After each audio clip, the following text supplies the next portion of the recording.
Okay, well, we might as well get started. I do apologize. I'll pass along Jason's apology. He had something come up at the last minute and couldn't make it, so you're going to have to put up with me doing the interface for PixInsight as well as ImagesPlus. So you'll get tired of hearing me talk.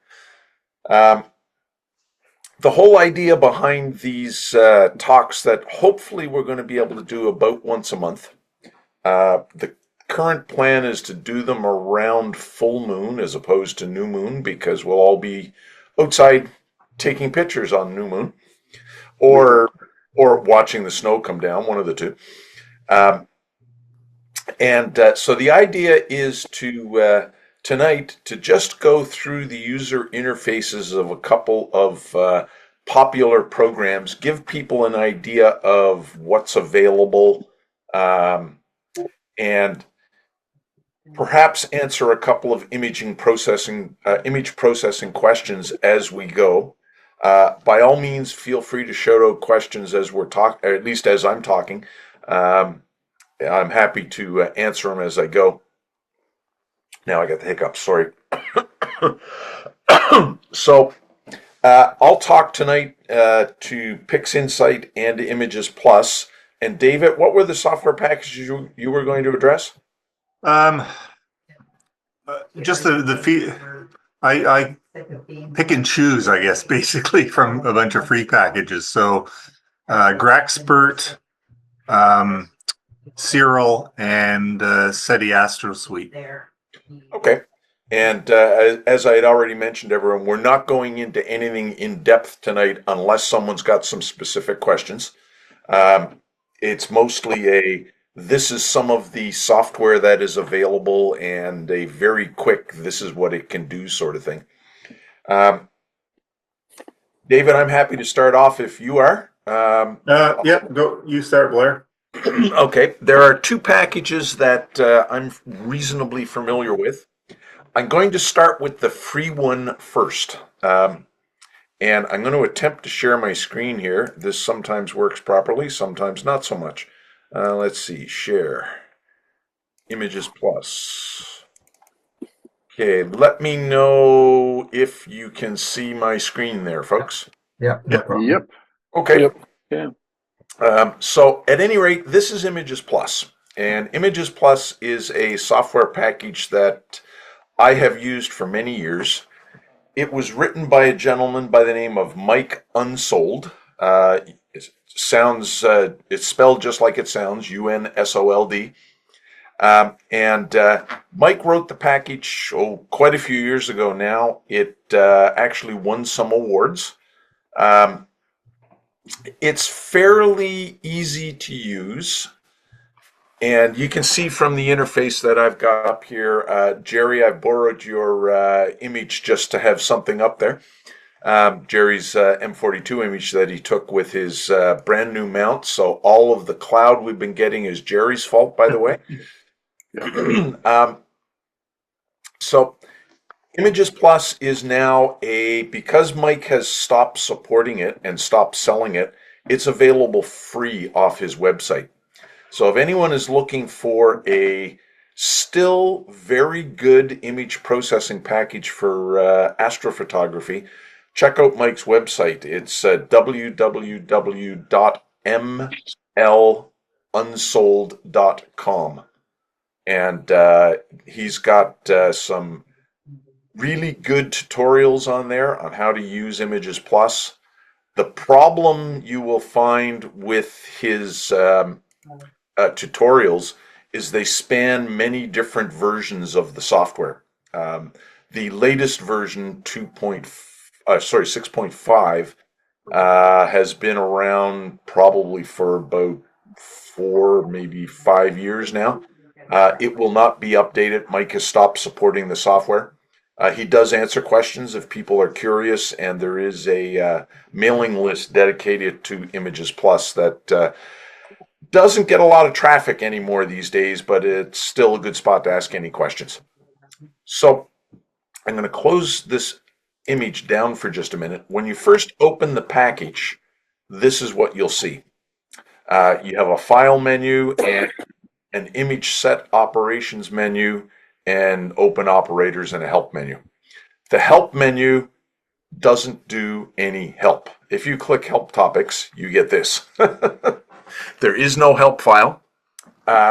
Mike's just like with PixInsight, you have these really nice, complicated packages, and there's no help file.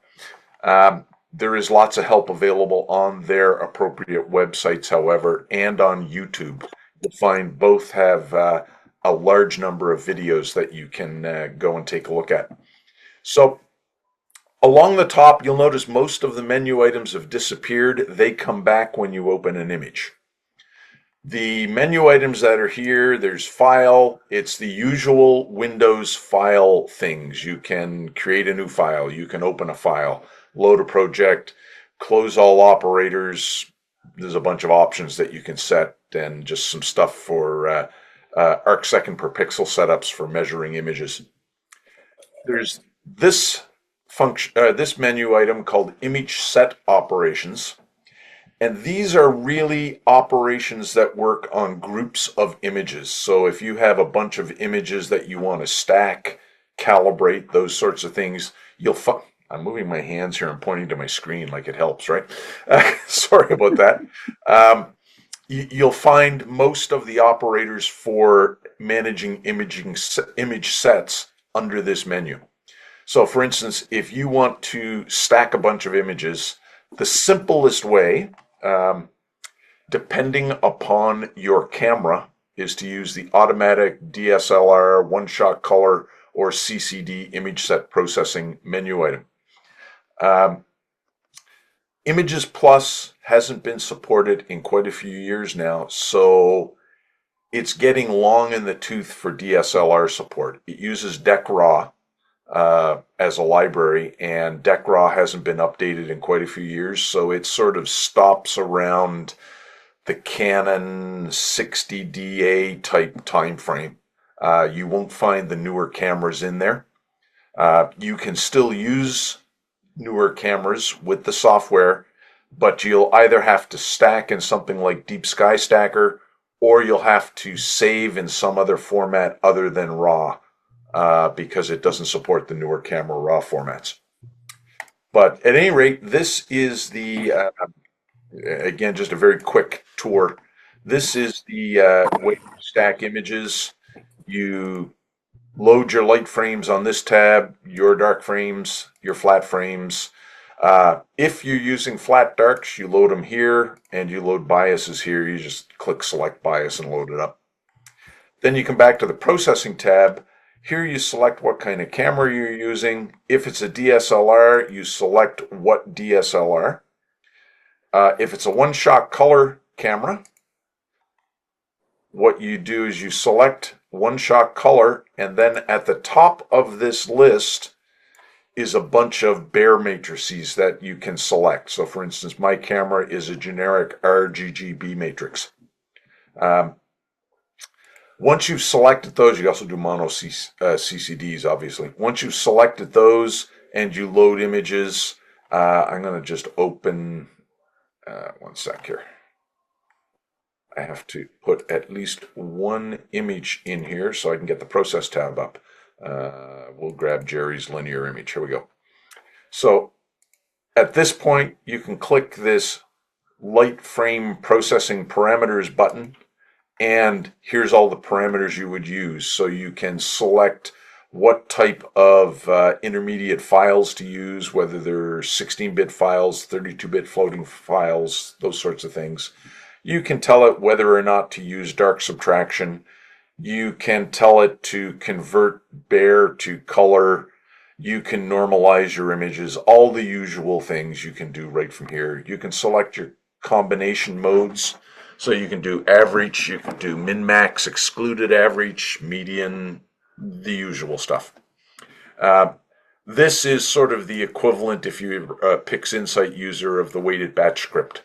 It's just done in one dialog here. You click save, and then you just tell it what you want to do. You want to normalize your images, grade them, align them, and then combine them. Click process and go away and get coffee. it'll crunch for a while and then produce the final output image. Some of the other operators I'm just quickly going to go through here. The package will also do video. So for planetary imaging, you can take videos, you can take them as movie files or AVIs. You have to convert them to SIR image format to process. That's what this function does. You can convert DSLR images to color FITS files. This does. You can set up your calibration, with your flat frames, that sort of thing. You can debear images here, and it'll do it to a whole group of images for you. You can normalize grade files, all the steps that were under the automatic processing. You can also do one at a time. Once you open an image, which we'll go back and open Jerry's image here, then the image processing menu items show up. I'm purposely skipping special functions for a moment. There's view, so it does the usual things of let you zoom in and out. You can look at image properties. If it's a FITS file, it's basically the FITS header. You can duplicate an image. You can duplicate an image to any scale, the usual things that you do. Under the geometric menu is, you can mirror images, you can rotate them, you can center them up, all sorts of the usual stuff. Plus you can bin an image or change its size. Stretch is pretty much what it sounds like. You can stretch an image. All of the stretch functions are located here. You can invert an image, which is what the negative thing does. You have levels, controls. Okay, now I can't see them because it's underneath the zoom thing. There we go. So you have levels, controls, and we'll look at these in much more detail in later sessions. It does have one thing. It's got where is it here? Microcurves. Now, microcurves are almost standard curve, but it's a little quirky. You only have 2 points. So you can do sort of an S-curve as an example. Plus, you can then change what section of the brightness in the image that curve applies to. It looks a little weird until you get used to it, but once you're used to it, it will do all of the stuff that, multi-point curves will do. You just have to do it in a couple of steps. The package used to have the standard multi-point curves where you just click on the curve and move the caret around. Mike changed it to this format. It works. It's just different. That's all. Under the smooth sharpen menu are all of the functions that you would use for doing just that, smoothing and sharpening images. So you've got under the standard smoothing, pull that over here. You got the usual stuff. Box is just an average filter, Gaussian filters, median filters. You have some adaptive and detail preserving filters. Generally, the one I use is selected neighborhood. It preserves a fair amount of detail. And most of the functions in ImagesPlus, you can set a brightness range to apply those things over. Not in all of them, but in most of them. So here you can set the minimum that you want to apply the filter to and the maximum. And it'll apply it within that range. And you've got a feather function as well. Next one down, multi-resolution smooth sharpen. That is basically a wavelet tool. It's exceedingly easy to use. You just move the sliders and look at your image and see what it does. Again, you can set a brightness range over what you want to use it for, and you can feather each one. These radio buttons down here, they just set the strength of these sliders. The other buttons down here, the only one that is really useful, other than enable sliders, sometimes you want to move the slider but not have it affect the image right away until you click apply. So you just clear that and then that will do that. Otherwise, as you slide that, it will affect the image. This reduce artifacts button. If when you're sharpening you start to see ringing around the stars or anything like that, and it shows up in a number of the sharpening tools. You just click Reduce Artifacts, and it basically makes it all go away. Mike did an excellent job in his reducing artifacts functions. It's not like PixInsight where you have to very carefully select de-ringing and that sort of stuff. You just click that one button and it reduces all the artifacts that the sharpening could produce. Most times it does a great job and the artifacts go away. Occasionally you have to handle something that's really bad, but other than that, the rest of it is pretty straightforward. You can reduce high and low pixels. You can reduce pixel blooming. There's a background highlight smoothing routine. So basically what that does is you can set the detail that you want to smooth in 3 categories: finest detail, fine detail, and medium detail.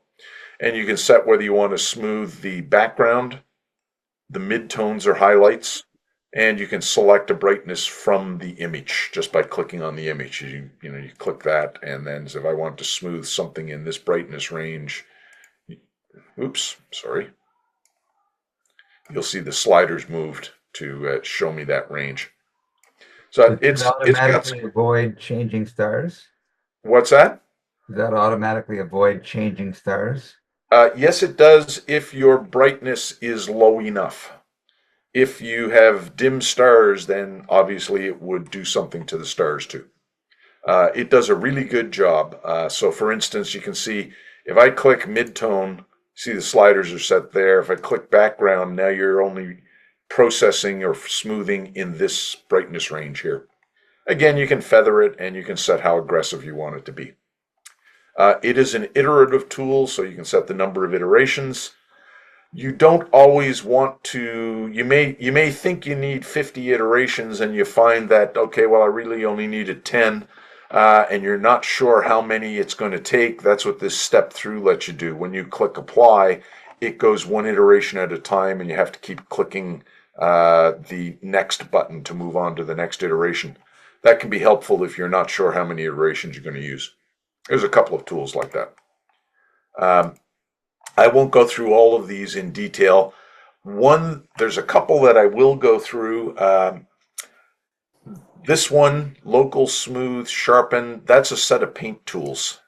So you can blur sections of the image, you can sharpen them, you can fix column problems, you can darken, brighten, and clone, and you can fill it with an intensity. That is a black and white intensity, not color. That comes in handy when you're painting masks. Let's see what else is here. One other function I want to show you.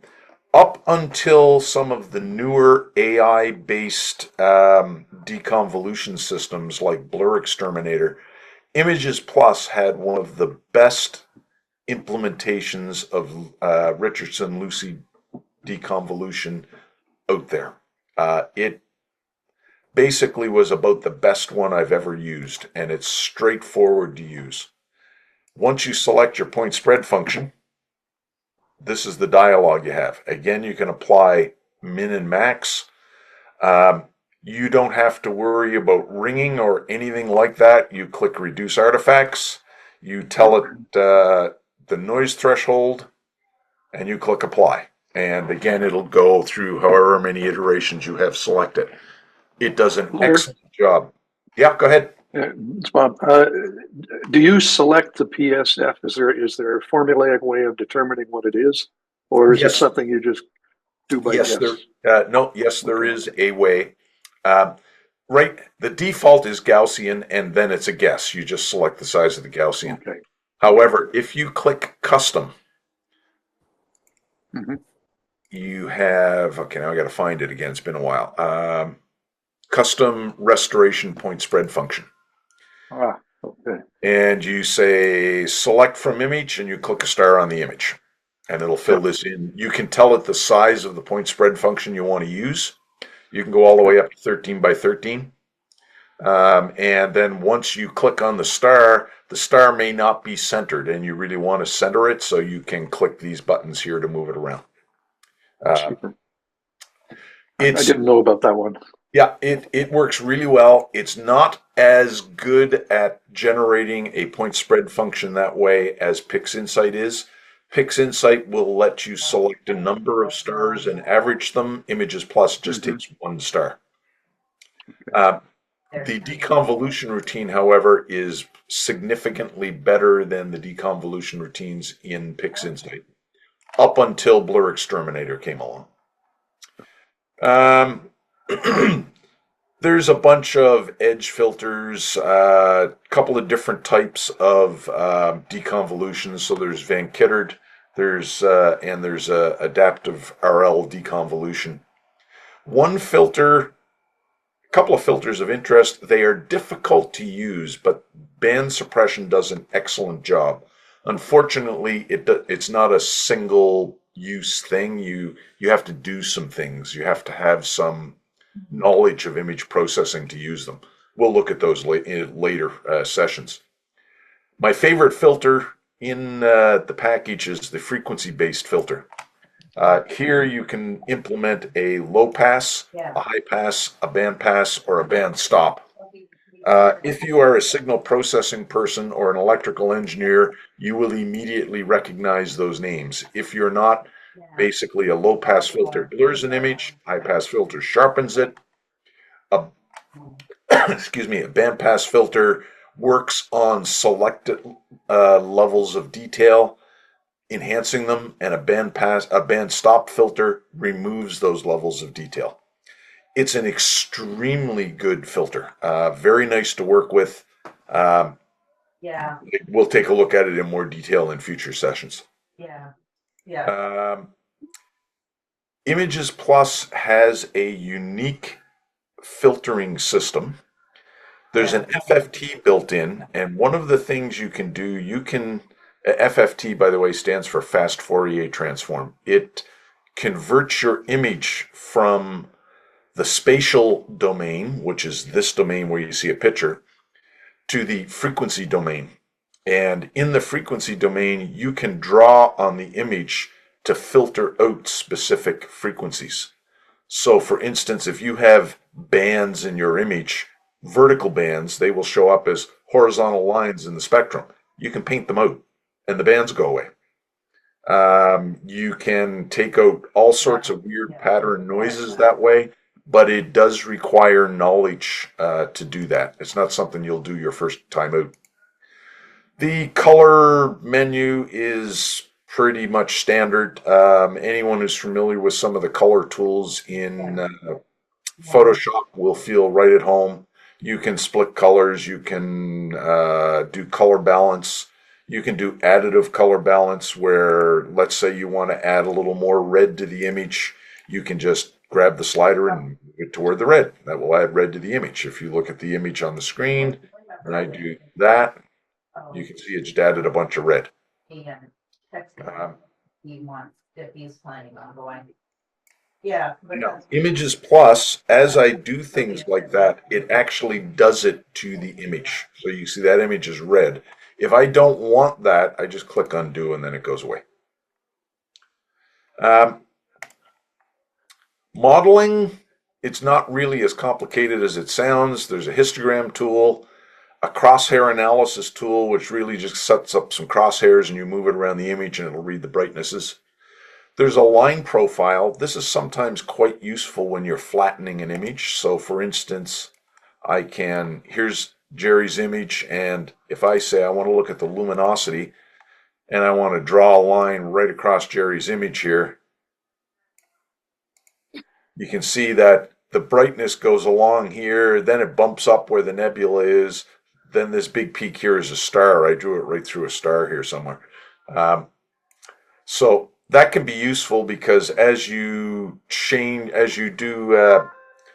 remove gradients, you'll be able to see that this line, if it had a gradient, would be sloped going down like that. You can then change it and see what's going on. Open images is just a list of the open images. Open operators is a list of any of the functions that you have selected. So for instance, if I have the color balance open and I click open operators, it will list color balance. If I have others, they'll all show up down here. Sometimes you end up with so many of them open you lose track, and it's just convenient to go to open operators and get them that way. Help does nothing, as we said. There's an about dialog, and there's a link to the website, and that's pretty much it. The toolbars going across, pretty much sort of somewhat standard stuff. New file, file open, file save, close a file.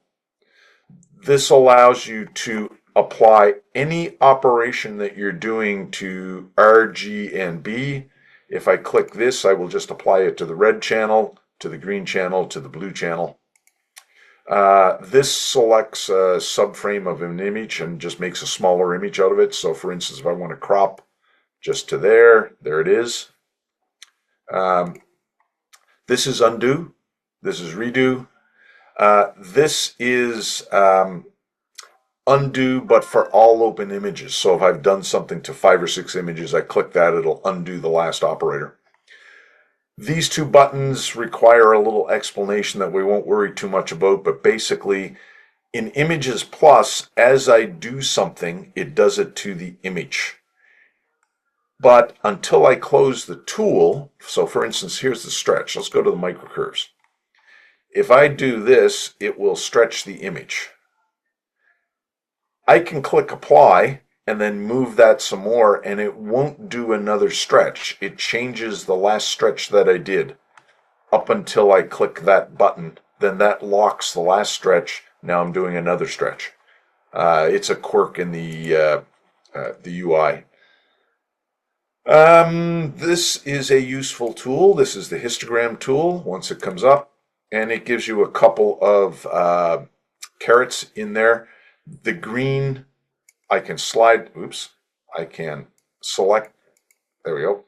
I can move it along, and then when I open up some of the brightness or stretching tools, it will automatically have set my black point to there. It just comes in handy as a way of doing it. Down this side are mostly the masking and a couple of other tools. ImagesPlus has very good mask functions, and the one menu item that I did very quickly say I would come back to is special functions. Special functions covers anything that isn't in any of the other menus. So it's got a variety of tools, and so it's got mask tools. You can make a luminance mask, a lab luminance mask, red channel, green channel, blue channel, custom luminance masks, so I can, mask out different brightnesses. I can do the same thing for colors. So I can mask out different colors by selecting the color that I want to do here. I can select a hue from the image, and then I can select the brightness of that hue to make the mask from. So it's actually quite flexible. Okay, there we are. And it's got a bunch of really nice functions. Multi-point flatten, for those that are familiar with the dynamic background extraction routines in PixInsight, that's effectively what this is. It's a little more manual, but that's what it does. Star size, halo, and shape reduction. ImagesPlus has one of the best star shrink tools in the business. That's what this function is. And it works really well. So for instance, if we take Jerry's image, I'm just quickly going to use an arcsine stretch on it here to brighten it up a bit. We'll just blow up the background a bit.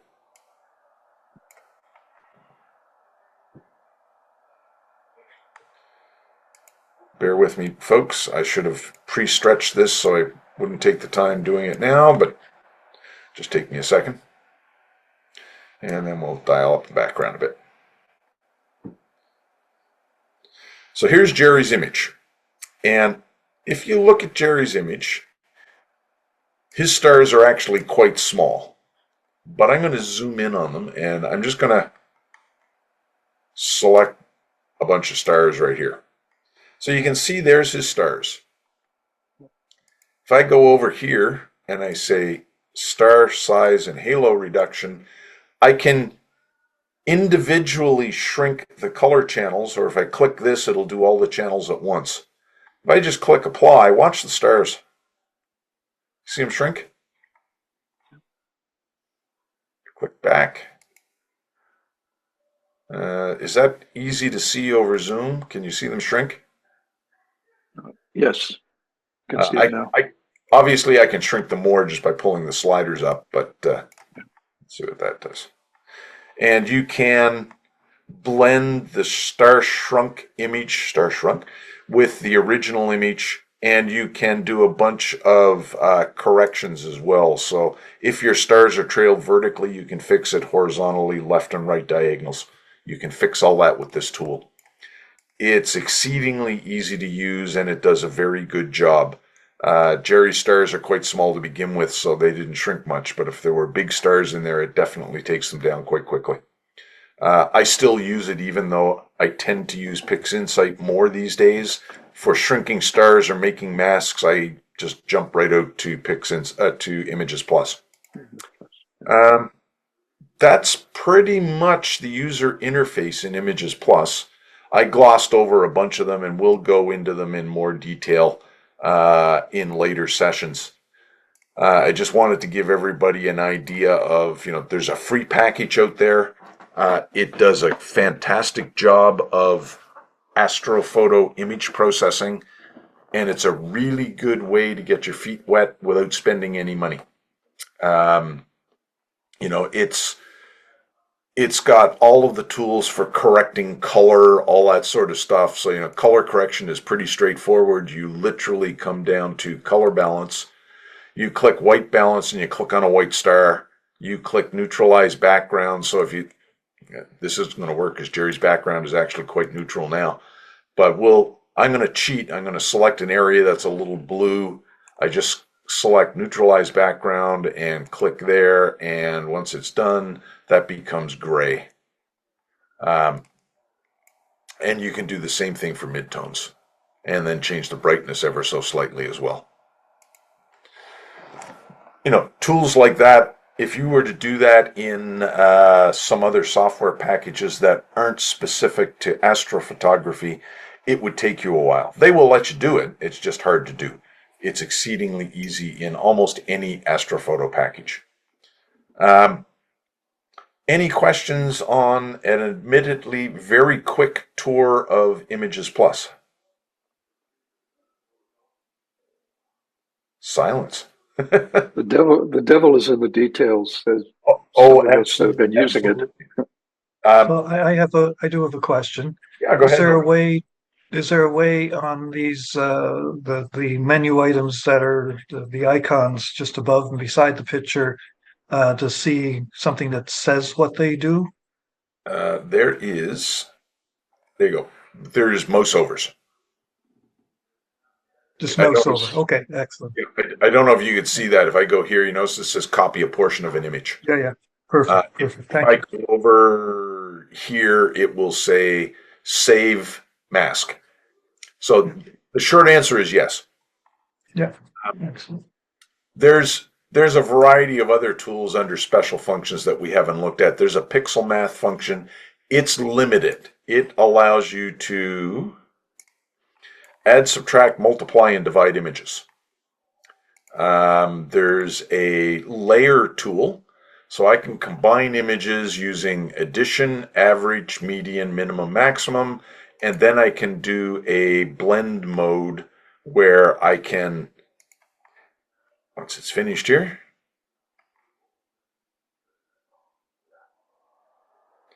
as it crunches, okay, I can add images to this and I can add masks to it just like a layer tool in Photoshop.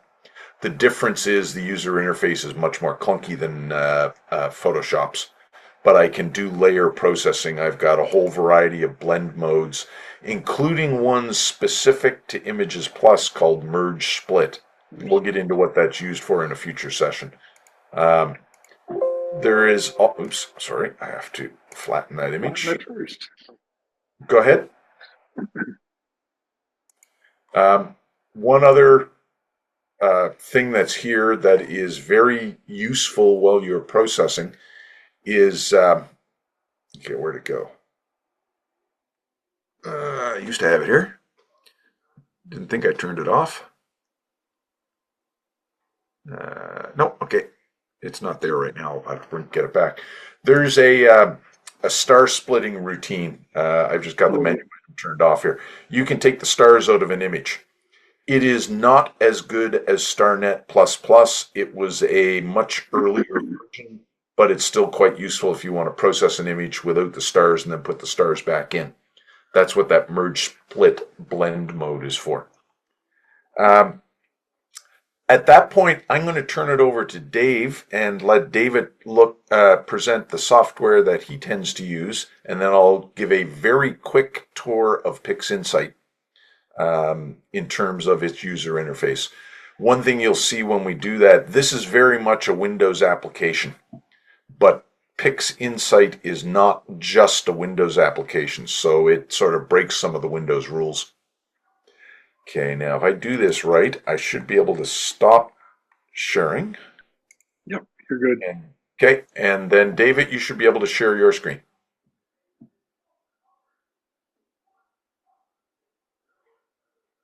I think. There Yep. it is.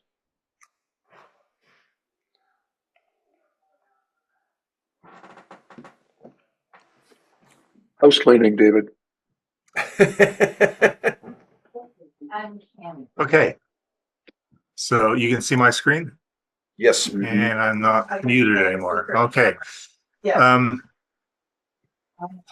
So I'm a bit lazy in my image processing, although sometimes I'll take a long time. But if I want to get a really quick relatively quick look at what I've got, I use tools from a number of different programs. So I use Deep Sky Stacker for stacking almost routinely, although if it gives me problems, I'll use the function in ImagesPlus because it does a good job.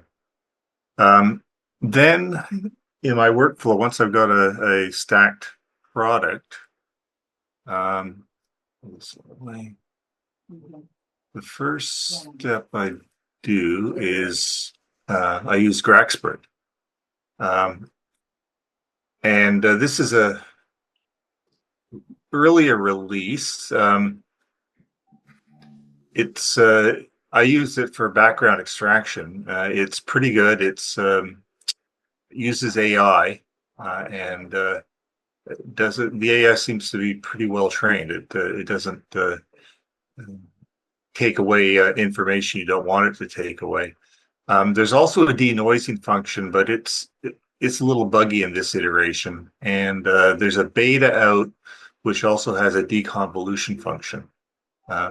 So this particular bit of software is going to get better. So we just say load something.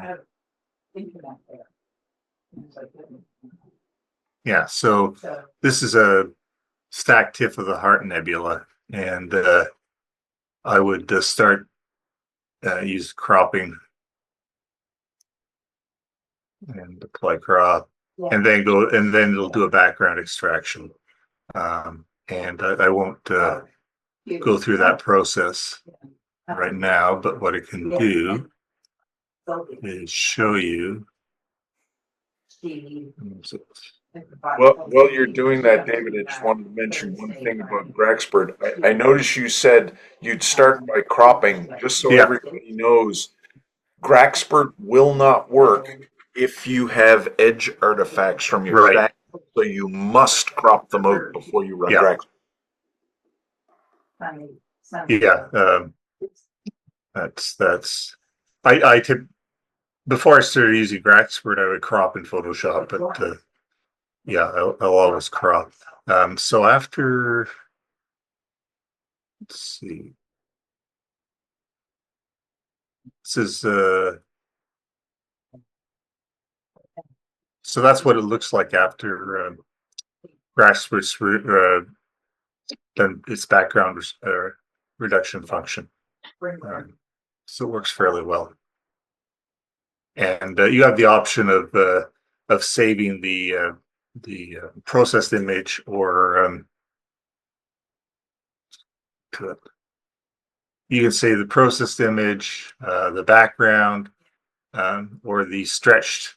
It has an auto stretch function as well, and you can save the stretched and processed image. But I typically would just save the processed. Then I would go to Siril, which is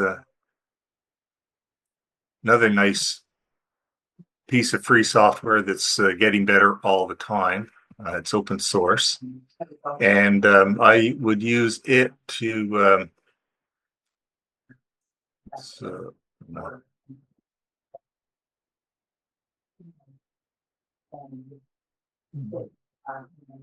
if I open mine, GraXpert image, I would use this for there's a bunch of different tools here.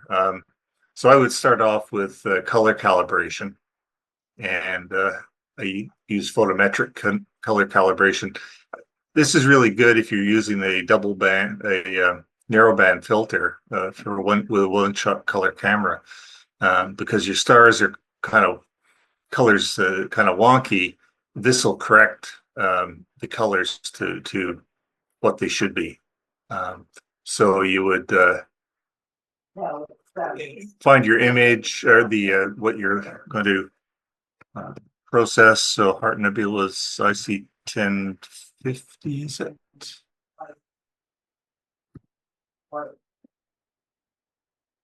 Your 1080. It's 1080.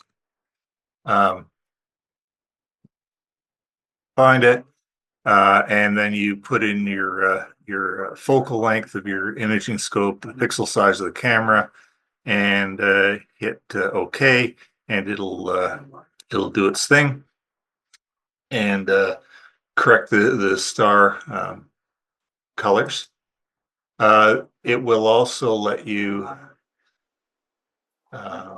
remove green noise, which is usually the next function I do. And then you can use star processing. Like you see, it has all kinds of functions in here. So you can stretch with arcsine, generalized hyperbolic stretch, histogram transformation. There's a deconvolution function that I have used sometimes. Noise reduction. I use it sometimes, but I've used another noise reduction bit of software that I'll get to in a minute. David, Typically. a quick question for you Yeah. when you're going through there. These the color correction routines, is the database local or does it need web access to run that? That's a good question.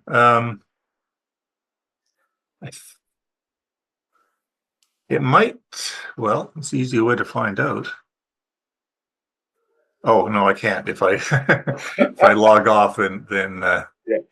then I'll stop seeing you guys too. I haven't.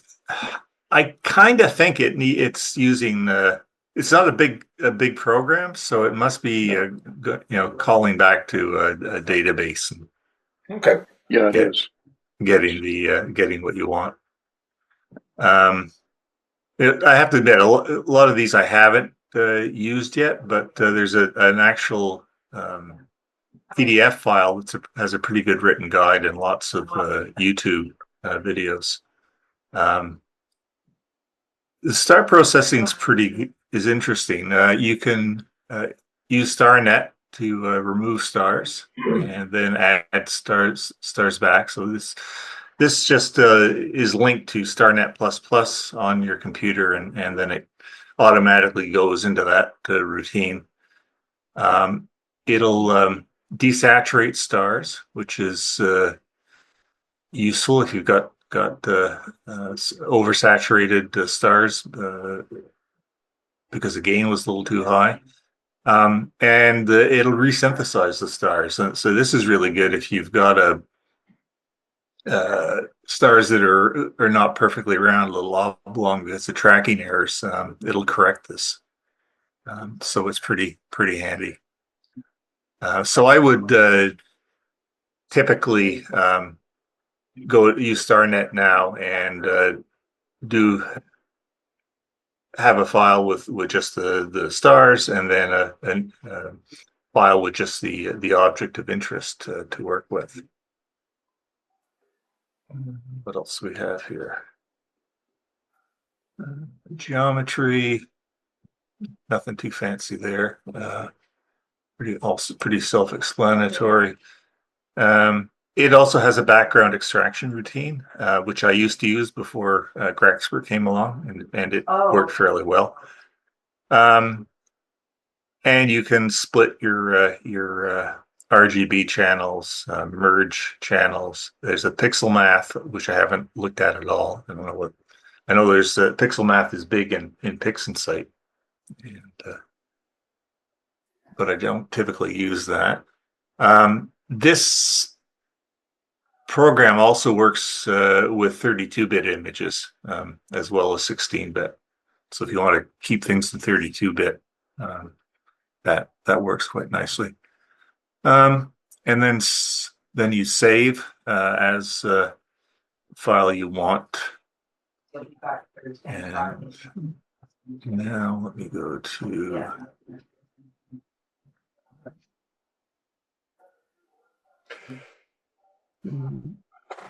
so now I've got my image with no stars, and then go into David, while you're pulling up those images, what do you normally use to stack your files? Deep Sky Stacker. That's what I was curious about. Okay.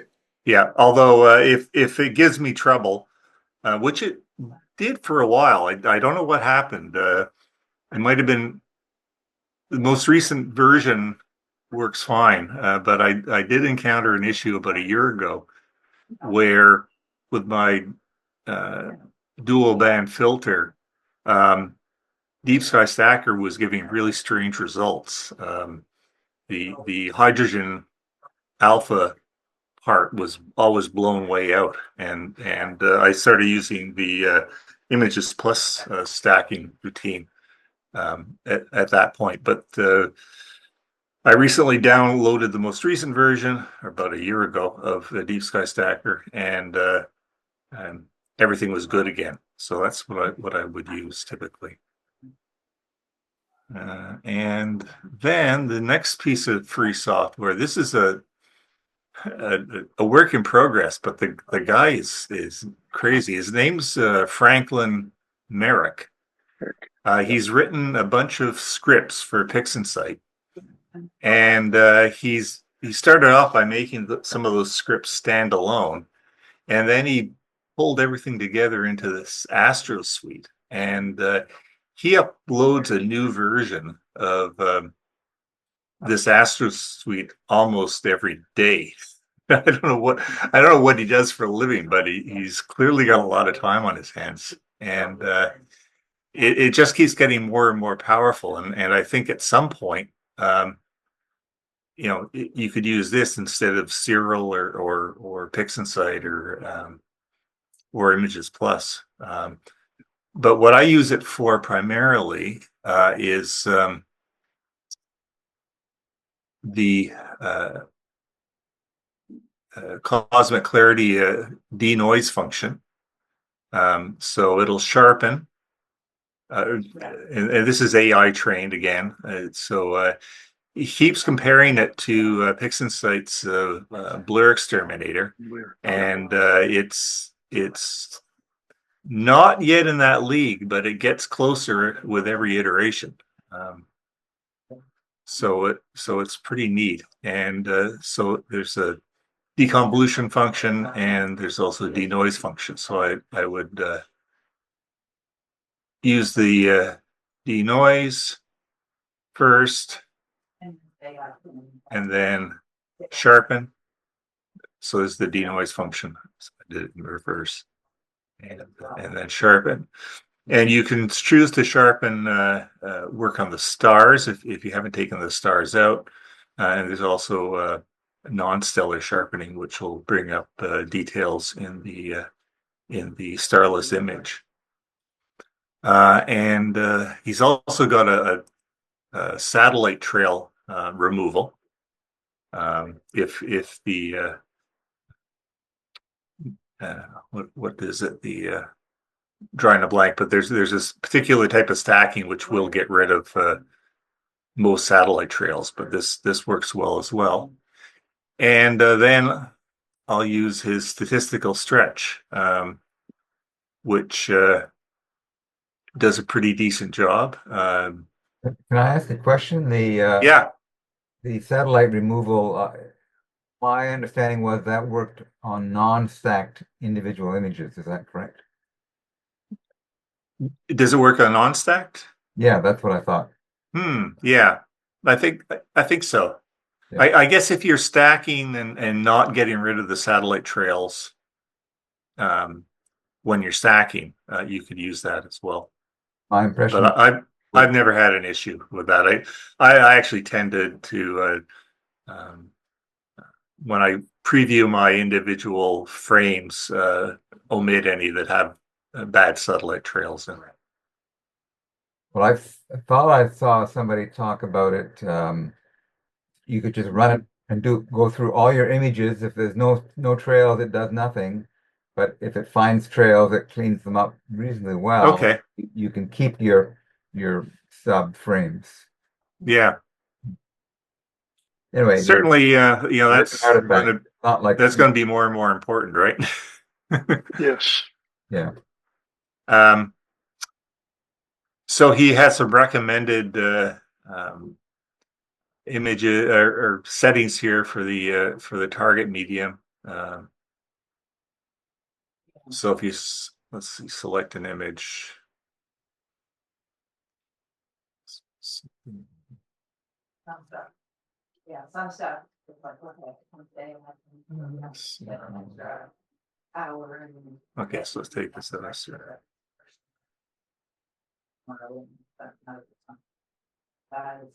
Okay, so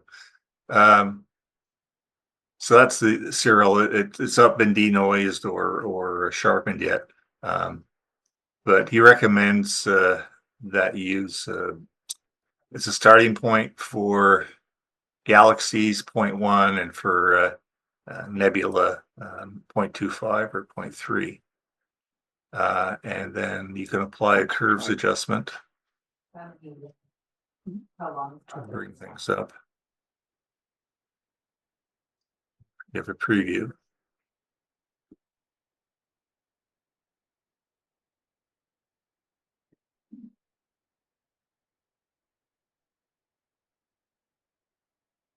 Still working. Yeah, so it'll bring things up and you can zoom out. So I'll use this for my initial stretch, and then I'll save my image. But again, as I say, there's a lot of new stuff coming up. It's got a curves utility, and a correction for narrowband filters to RGB stars. It's a star stretch. So lots of potential here as well. And then lastly, I'll go into Photoshop, and I use an old version of Photoshop because I refuse to pay the subscription fee for Adobe products. I was perfectly happy to buy a version of Photoshop, but I don't want to pay $40 a month for the software. So I use this older version, and I bought a plugin some years ago, Astronomy Tools, which works with my older version of Photoshop, and it's really useful. It has a lot of different, similar functions you'd find in any bit of astro imaging software, But the best ones are the functions I tend to use are increase star color, make stars smaller, but it's not as good as the ImagesPlus version, which I often use if I want to reduce the stars in an image. There's fade sharpen to mostly lighten, which helps to get rid of halos if you've been a little too aggressive with the deconvolution. Local contrast enhancement does a nice job on bringing out other subtle details in DSOs. And the nice thing here is that you can do these functions as a layer on top. So I go back to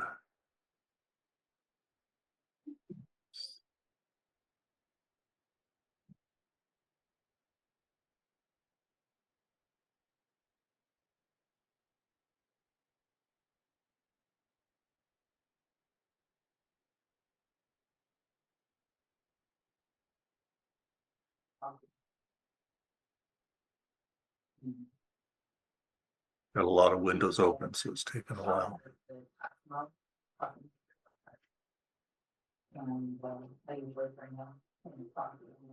Yeah. So if I wanted to, well, let's say local contrast enhancement, I can do that as a layer on top, and it'll do its thing. And if you've got it as a layer on top, you can then, if you think the results are a little too extreme, you can blend and fade the results to your satisfaction.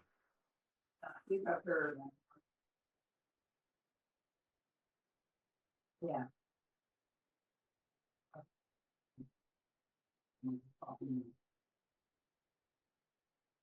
All right. Well, I will talk to you tomorrow then. Alrighty. See you later. Bye.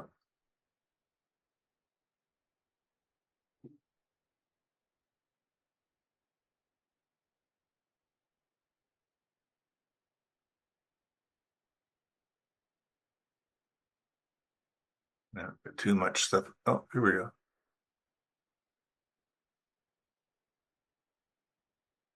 No, too much stuff on.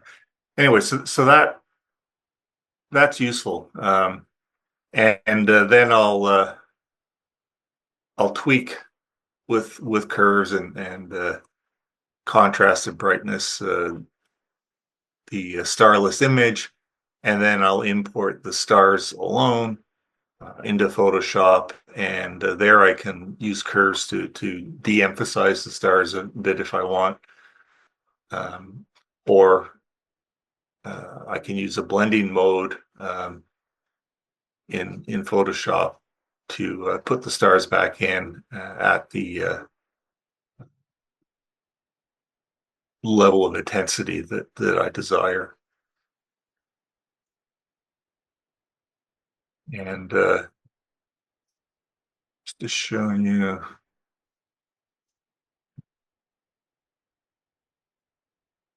so this is the image that I got of the Heart Nebula with, I might have spent an hour on it.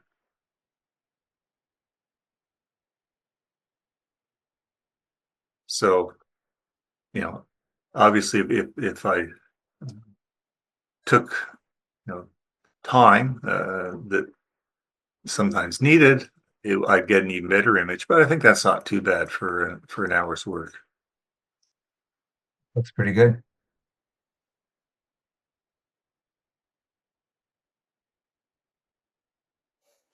Yeah, it's funny you say that, David. That's something I should mention to everybody.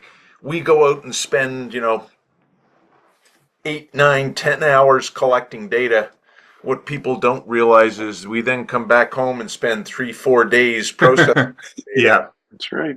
Yeah, and I know you spend that time, Blair, with careful masking and such. I just don't have the patience for it. Maybe I'll grow the patience as I get older. I don't know.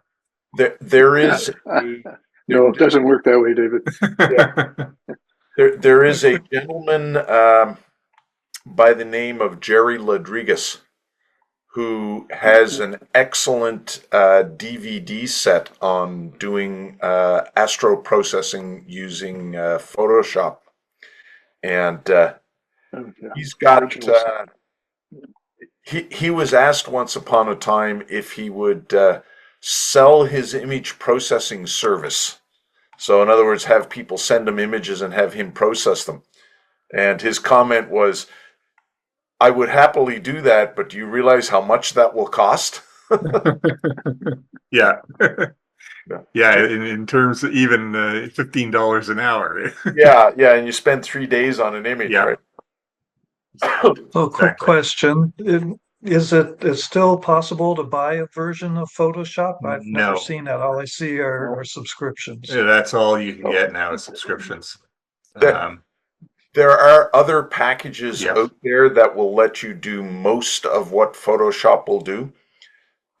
Some of them will even let you use the Photoshop plugins. I know I used to use, what's the name of it? Paint Shop Pro. And it's available to purchase, and it will let you use most of, but not all of, the Photoshop plugins. Thanks. The latest version of GIMP, which is an open source version of Photoshop, is pretty good. It's not optimized for Astro imaging, but it'll do most of the things Photoshop will do for you. And David, does GIMP finally allow you more than 8-bit images? yes, Okay. and there's another processing package that Cliff Serentine in New Brunswick raves about. If you go to his website, you can find it anyway, and you can buy that. It's about $100, but it's often on sale for $50, and he thinks it's really good. But I've been happy with my older version of Photoshop for most things.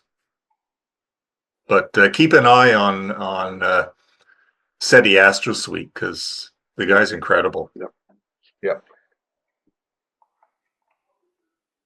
And he's doing this for free. I mean, Siril He's also made it available to PixInsight. yes, yeah. It's a complete set. There's stuff getting added there, as you said, every week, just about. So, Yeah, and it becomes it's annoying. integrated. I was going to say it becomes annoying after a while in PixInsight because every time I start it up, it wants to update those Seti Astro files. Yeah. It's actually worth it. Oh, absolutely. There's some nice. There's some nice stuff there. If for nothing else, he has a script called Fame, which finally lets you Yes. make masks in PixInsight. Yeah. But at any rate, okay. Do you have any other software you want to go over, David? No, that's the most of it. Okay. Well, if you want to unshare, I will share. I think I stopped sharing it. So Okay, and I will share my PixInsight screen here. Let me know, folks, when that shows up. yeah. Okay. Yep, you're there. Again, Jerry's image. Welcome to PixInsight. Most of the packages we discussed tonight are free or virtually free. PixInsight is not. PixInsight is several $100s. To their credit, you never buy it more than once. So you get updates forever. The updates come automatically, and it will tell you every time you start it up, there's an update available. Do you want to update it? It's usually a Seti Astro update. But it is now the de facto standard, if you will, for image processing for astrophotos. Um, it's really only recently, and if there's any long-standing PixInsight users here, I do apologize, but it's only recently that it's become a useful package. It was one of those packages that would do everything, but God help you if you ever tried to figure it out, figure out how to use it. It's had some major updates in the last 4 or 5 years that have made it much more user, I won't say user friendly, let's just say usable. The unfortunate part about PixInsight, and we'll look at that here in a little bit, is that it is a package that is not a Windows package. It's not a Mac package, and it's not a Linux package. It is a cross-platform package. So it breaks all of the rules for all of the user interfaces for every known operating system. So as a result, you won't find an OK button. You'll find a little square or a little triangle, and you have to learn what they do. But we'll get into that in a couple of minutes here. So basically, the PixInsight screen has several areas of interest. So one area of interest I'm going to show everybody right now is the process console. So think of it as a command line display. I don't think you can type anything in there, but it shows you what's going on as you're doing things to your images. When things don't work, it's very useful to go back and read what's on that. It usually gives you some idea about what went wrong. Nelly, do you want a little bit of your treat? What's that? You want some of this, Nelly? Sorry, I didn't catch that. I think there's another line coming through, Blair, that I think you're right. I think someone had their mic turned on. I think it's coming from David. Yeah. Okay. So at any rate, as you can see, it's got the usual menus across the top. So we do have a file menu. You can open an image. You can open a copy of an image, and that's actually quite useful. You can open a copy of an image, work on it, do whatever you want, and then you won't have save. So for instance, I've opened a copy of Jerry's image right here, and it tells you it's a copy of, not the original image. And you'll notice save doesn't exist. I have to do save as. That can keep me from overwriting data that I never wanted to overwrite. It's actually quite useful. When I first saw it, I said, why on earth did they do that? And then I was working in ImagesPlus and overwrote one of my files that I had spent 3 hours getting ready. And said, crap, if only I had this open a copy. It is quite useful. You can do the usual loading projects, saving projects, which save an image along with all of the processing steps that you've done. You can close all, you can look at fits headers, all those sorts of things. Edit, again, is pretty standard. You can copy something to the clipboard. You can make a new image from something that's on the clipboard. You can clear the clipboard. This is where you set preferences and settings for PixInsight. There are some readout options of what you get when you move your mouse along here. There's color management setup. So PixInsight along ImagesPlus has it as well. I'm assuming, I know Photoshop does, I'm assuming some of those other packages do, David. If you've got a tool for taking a color profile of your screen, you can import it and use it so that you're fully color corrected for your monitor. There's some other things here that I have never used, so I'm going to claim ignorance on those. We have the usual view menu where you can view, turn views of things on and off. You can zoom in, zoom out. There's much easier ways of doing all these things, but they are here on the menu. Explorer windows, I'll just note here, That's windows like that process controller or process console that you saw. There's a process explorer, a format explorer, a history explorer that lets you look at what you've done to an image. There's a whole variety of explorer windows here that will open up. You can open up the process console. Images, PixInsight is a, let's say, more modern package than ImagesPlus. So it fully supports scripting, things like JavaScript, that sort of stuff is all built in here. The image menu allows you to do some things like I can change the identifier of an image. So for instance, you notice here, the image is called linear. I can change that just by going here and typing in a new name. That comes in handy when you're doing pixel math. It's much easier to use names like A, B, C, rather than typing in long file names. So I tend to change those before I go doing pixel math. You can duplicate an image, you can change color spaces, you can extract stuff from an image. There's geometry, I can rotate an image, mirror it, that sort of thing. I can invert images, pretty much all the usual things. Now, ImagesPlus, PixInsight has a screen stretch. Sometimes that's useful, sometimes it's confusing, but mostly it's useful.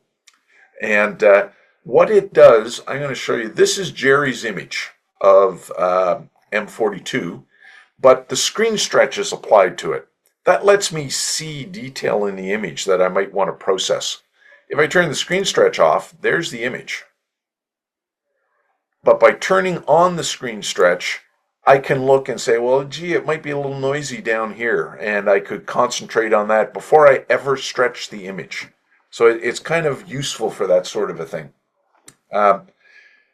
There's also a way to turn this into the default stretch. I don't tend to use that a lot, and we'll get into that when we're looking at using PixInsight. But there's a way I can take this screen stretch and make it the default stretch for this image.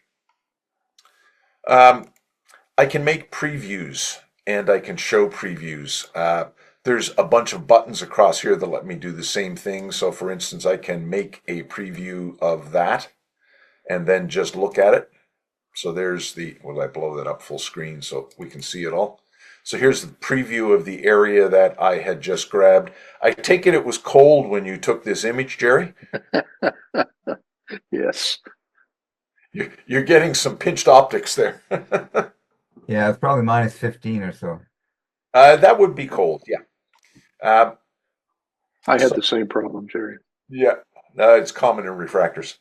So at any rate, it allows you to have previews. I can work on a preview, do things to the preview, and then go back and apply them to the main image. It's just much faster to do it to a small image than a big image. Once you have a preview, once you have a preview, if you just right-click on the preview, you get a menu where I can then delete the preview when I'm done with it. Zooming in and out, you can use the zoom bars. If you are fortunate enough to have a mouse with a scroll wheel, you can zoom in and out just by scrolling. You can move around in the image with the scroll bars. Now, here is something that is definitely non-standard in Windows. Jerry, I'm assuming it's non-standard in Macs as well. You will notice that there is not an arrow at the top of the scroll bar and the bottom of the scroll bar. The arrows for scrolling up and down are down here at the bottom. And if the menu bar for zoom was not blocking my bottom of my screen here, there would also be a scroll bar for horizontal. And again, the arrows are over on the side of the scroll bar. Blair, yeah. Blair, if you find yourself in that kind of a situation, if you look over on the far left, there's a down-facing arrow. If you click on that, far left, click on that, and it'll shrink the thing back to the standard that you're looking for. Yeah, I don't have that arrow. Yes, you do. I can see it. I only have an annotate pen. Nope, you've got an arrow sit on the Oh, are you talking sidebar. about this arrow right here? No, I'm talking about the sidebar of the PixInsight window, right Oh, sorry. opposite History Explorer. I see the one you mean. Sorry, I thought you were talking about an arrow for zoom to make the zoom menu go away. No, this one is where this gets you out of trouble when you've lost your. Oops. This Yeah, arrow keep right going. here you're talking about. That's it. Yeah. Yep. So if you click on it, it'll take you back to this to where you were Yeah. and then you can scroll. Yeah, as he said, if I click there, Yeah. now I've Now you can see everything again. full screen and I can see everything. Yeah. I got lost with the menu bar, the top bar disappearing and couldn't get it back, and it's very frustrating. Let's see if I can. I'm trying to make the zoom menu on the bottom of my screen go away. Hopefully it will here in a minute anyway. The other thing, if you have a 3-button mouse, or I don't know if you folks can see this, I'm using a trackball. What'll I move my hand? I'm using a trackball, and the wheel on the trackball is my third mouse button. And if you push that down, you can now scroll your image around just by dragging, which is really convenient. It works for any 3-button mouse if you set it up. Next, coming over here is the mask menu. It's not as useful as you might think. It does not allow you to make masks, but it does allow you to select them, remove them, invert them, enable them, and show them. I rarely use that menu item because it is also available just by right-clicking in the image and selecting mask, and there it is. So I tend to use the menus, the pop-up menus, more than most of the menus up here. There are a couple of exceptions. The main work in PixInsight is in 2 menus. There's the process menu, which brings up all of the processes that PixInsight can do, and as you can see, there are a few of them. If I hover over all processes. There's also a script menu. And the way to think about that, the scripts are something that's written in JavaScript using the JavaScript engine in PixInsight. Processes are saying they are native code in PixInsight is not quite correct, but that's the best description I can give you. They're hard-coded functions that are in PixInsight. They can be added to. So for instance, if you look, I've loaded several plugins, one of which is Blur Exterminator, and it shows up here. But scripting can be very useful, especially if you have a programming background and are familiar with JavaScript. You can make your own functions that will show up in the script menu, and it's actually quite nice. But anyway, under the process menu is all of the things you're going to want to do. So you can do background extraction. You can do channel management, where you can combine channels. You can extract channels, create alpha channels, the usual stuff. There is a color calibration menu. And if I stop hiccuping long enough, in there is the photometric color calibration and the spectrophotometric color calibration. Those are the primary color calibration tools in PixInsight. One thing I should say about PixInsight. PixInsight's author has a, shall we say, outlook on image processing. It's not one I agree with, but his outlook is you shouldn't do things to areas of an image. You should do things globally to an image so that you are not distorting the data. I 100% agree with that when I am doing scientific image processing, which I do every now and then. I completely disagree with that when I am trying to make a pretty picture. I will do whatever I see fit. However, having said that that's his outlook on life, he did not prevent you from doing it in PixInsight. So you can go in and do layers, all that sort of stuff, although you have to know how to do it. As a result, by the way, PixInsight has very limited painting tools. So I tend to do a lot of stuff in ImagesPlus when I want to. For instance, if I had one star that was crappy in an image, the way you'd fix that in PixInsight is you would go nuts using the clone tool to make a mask that isolates just that star, and then you could work on it. I'd take it into PixInsight and pull up the blur tool and just fix the edge of the star. It's much faster. But at any rate, you will find when you go through using some of these tools, for instance, if you come down to, where did it go? Here we are. Nope, sorry. Color calibration. If you go to spectrophotometric color calibration, it's a wonderful color calibrator. It does an excellent job on restoring star colors to their correct color. If you have an RGB image, a broadband image, it does an excellent job in doing the color calibration for the whole image. It absolutely sucks at doing color calibration for RGB images made with a narrowband filter. They put all sorts of options in there to try and make it work, but the simple fact is that you cannot color calibrate a narrowband image using an RGB technique. But it does do a reasonable job. It will get you, most of the way there. There's color management tools. You can change your ICC profiles.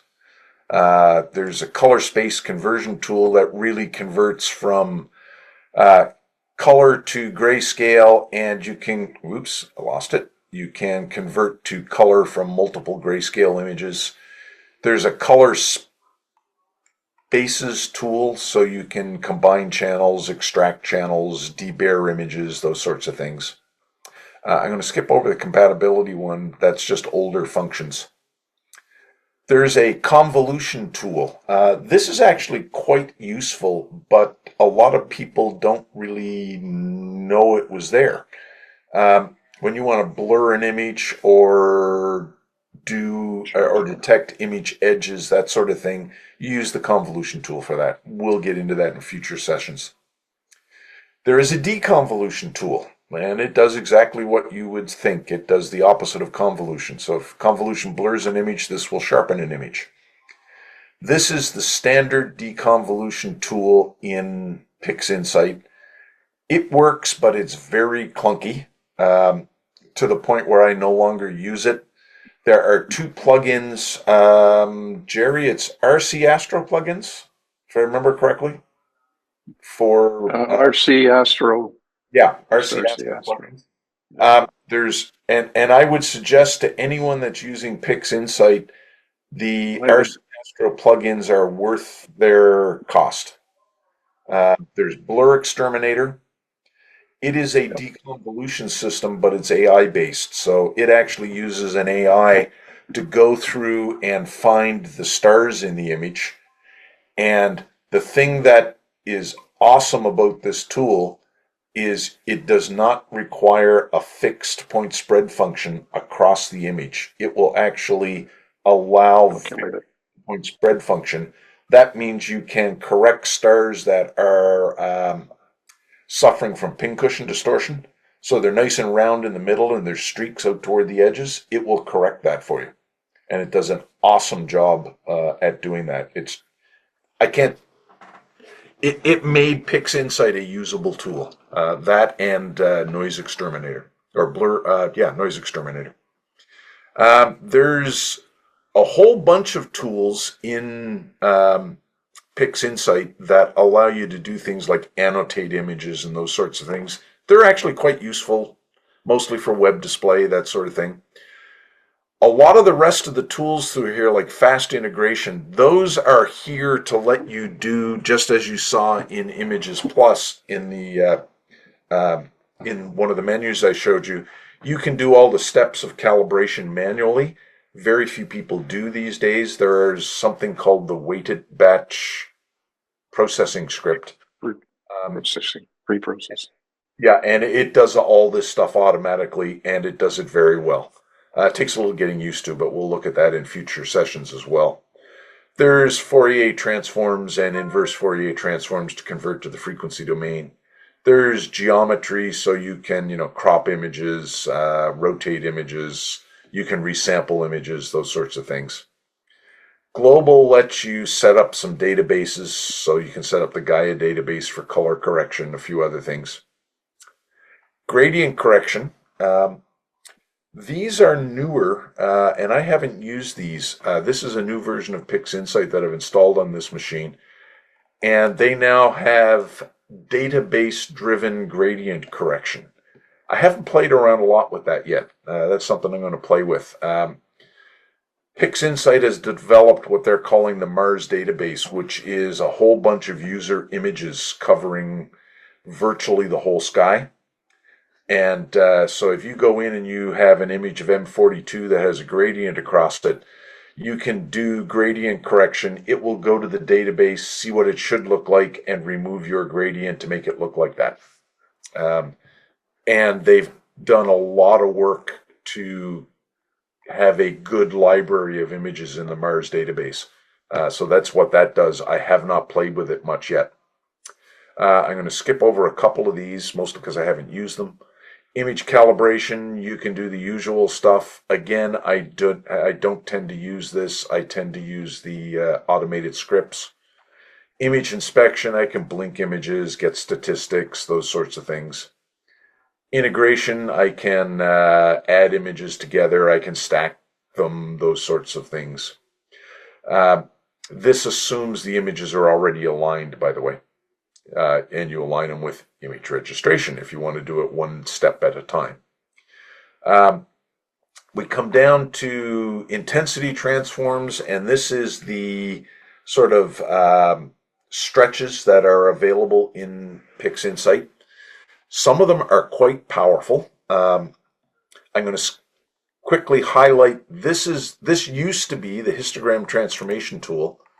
This used to be the normal way of stretching images in PixInsight. So I'm looking here at a histogram for my image, and if I select linear, you can see the histogram is over toward the edge here, and I can magnify that. Oops, wrong one. I can zoom in on it so I can get a better look at it. All right, so here's your histogram, red, green, and blue histogram. The white curve is the luminance. Now, I can set the black point by just dragging the slider over. You might want to turn your preview on, yeah. Yeah, that's a good point. So here I've set the black point. You can see that I've clipped the background. Well, I haven't clipped it, but I've just made it darker. I can set the midpoint if I hadn't zoomed in so much. So now I'll zoom out so you can see the midpoint. Okay, here we are. So here's the midpoint slider, so I can brighten up the midpoint. And then this is the white point, so I can move that along and brighten the whole image up. That was the best way to stretch images in PixInsight for a long time. It takes a bit of getting used to. It doesn't have the flexibility of some other stretch tools, but it does an excellent job once you get used to it. I don't tend to use it too much anymore, other than for setting the black point sort of near the end of my processing. There is another tool, and we will spend a whole evening on it because it's something that's well worth learning to use. It's also a tool, David, that I saw you had in one of your packages there, and it is generalized hyperbolic stretch. It is a wonderful tool. It's a plugin. You download it. It's free. And it lets you do things that up until this tool came along, I wouldn't even use PixInsight to stretch images. I was using ImagesPlus because of the flexibility in the ArcSine stretch in ImagesPlus. This tool gives me the same flexibility in PixInsight, maybe even a little more flexibility. It's also the technique is originally developed by an RASC member out in, I think it's the Victoria Center, Dave Payne. And he did a wonderful job on conceiving how to use it.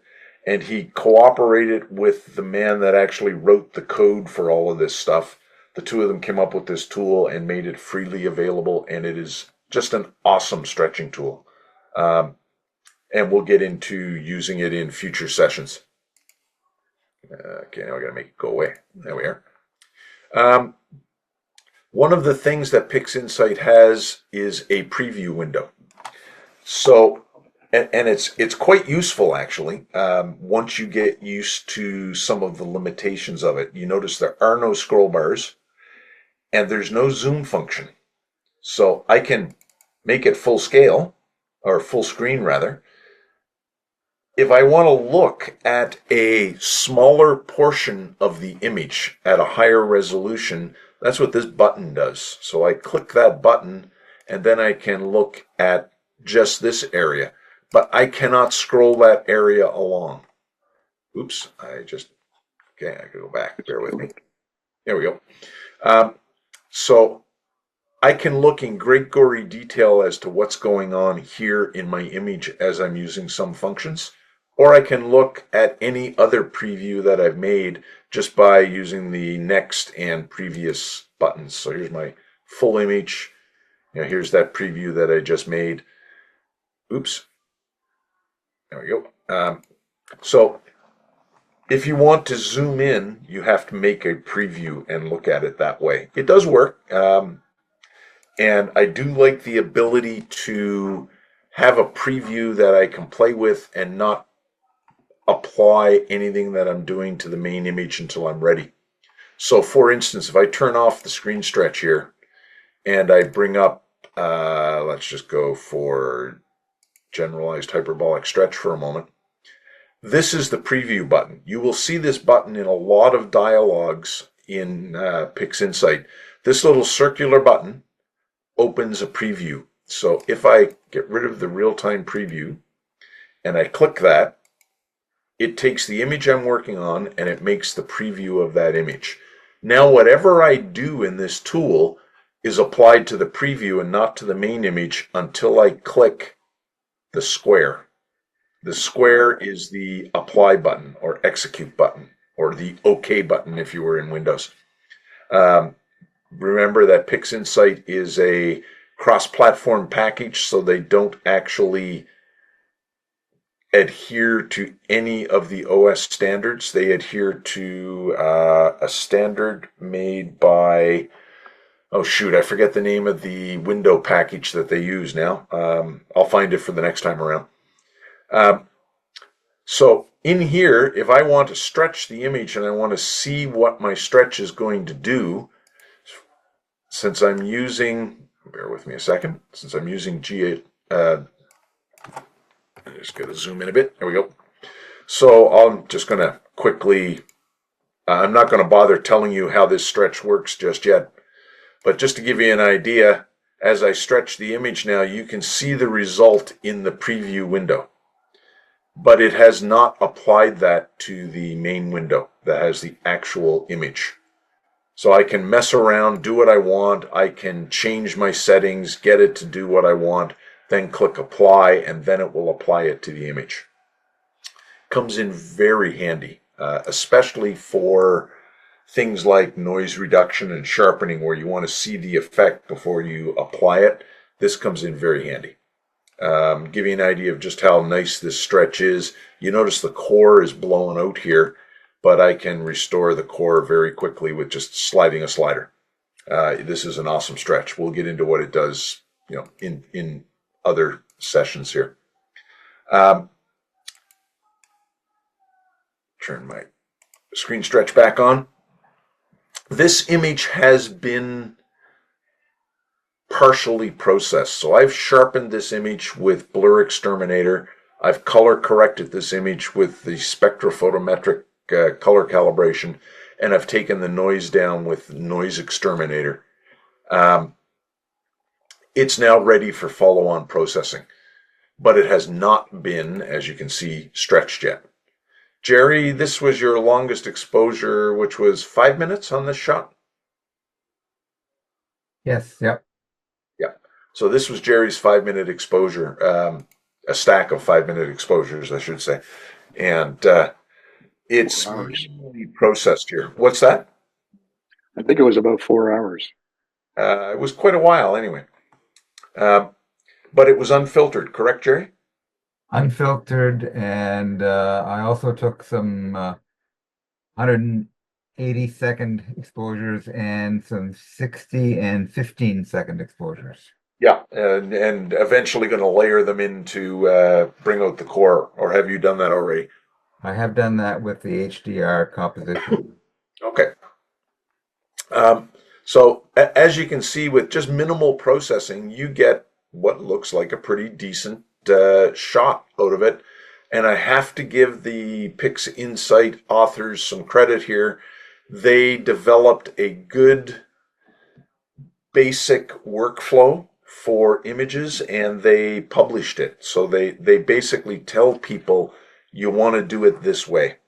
And we'll get into different workflows in other sessions. But the idea is that the settings of any tool that you're going to use, they'll vary image to image. For a large part of your processing, what won't vary image to image is the order in which you do things. That's known as the workflow. And that order, PixInsight has put a lot of documentation into what they think is the correct order. And for the most part, they nailed it pretty good. They did bias their workflows that they've published towards scientific imaging, but it does produce a very nice image in terms of picture quality as well. So it's worth following. As we go down here, I'm not going to go into all of these tools. There's just way too many of them. There's, you can generate masks. And I don't know if you remember when I showed you ImagesPlus, there are something like 8 or 9 different types of masks you can make. There are 2 here.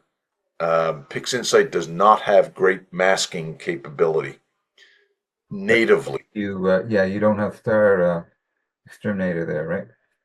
Sorry, say that again? Star Exterminator, I wasn't. Star Exterminator. No, I don't have Star Exterminator. I use StarNet ++, which right there, StarNet 2.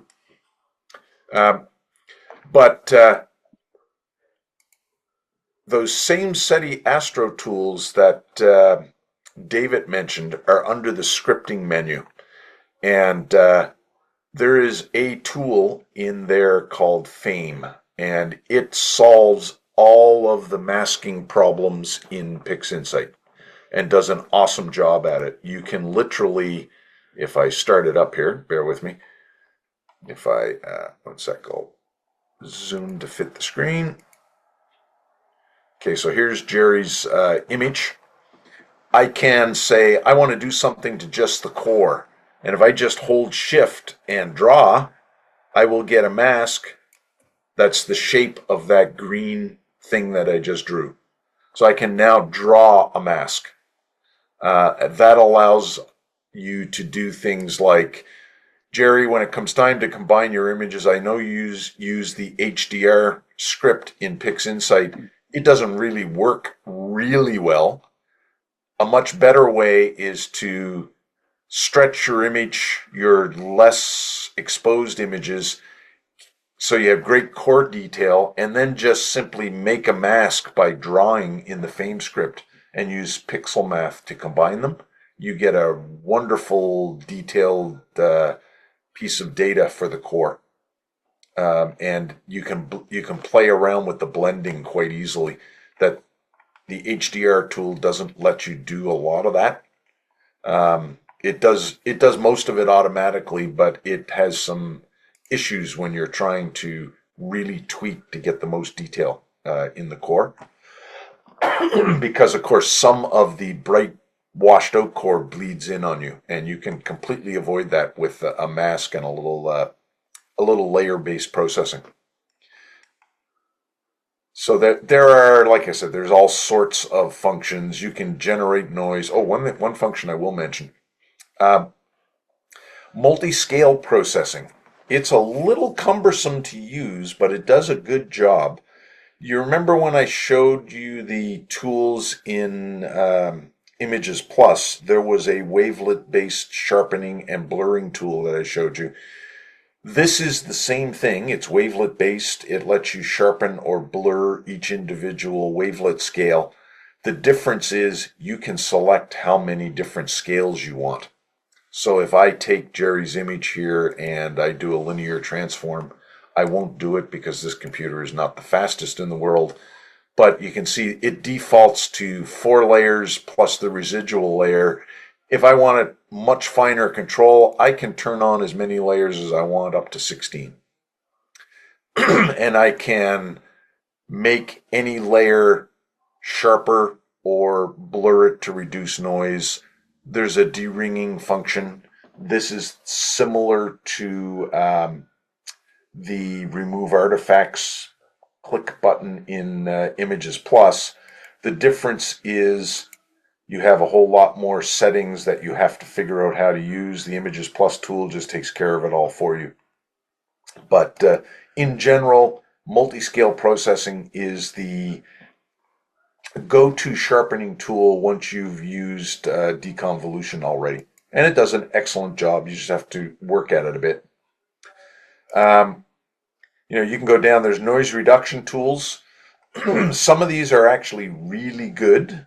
Some of them are older tools that are about to become deprecated. So ACDNR, it's been kept in these releases. It's going to disappear in the near future. My favorite tool is Noise Exterminator. It is a plugin, another RC Astro plugin, and it's worth its weight in gold. It is a fantastic tool for noise reduction. SCNR allows you to reduce color noise, so if you've got an image that's got a green cast to it, you can get rid of it with that tool. And TGV denoise is actually a very good noise reduction tool as well, especially after your images have been stretched. It takes a little practice to use it, but it gives you a nice smooth image, and if you're careful, it doesn't get that plasticky look that you can get with some noise reduction. So it does a good job. Obsolete is just what it sounds like. These are where older functions go to die. They're still useful, so they're kept there, but there are newer ways of doing it.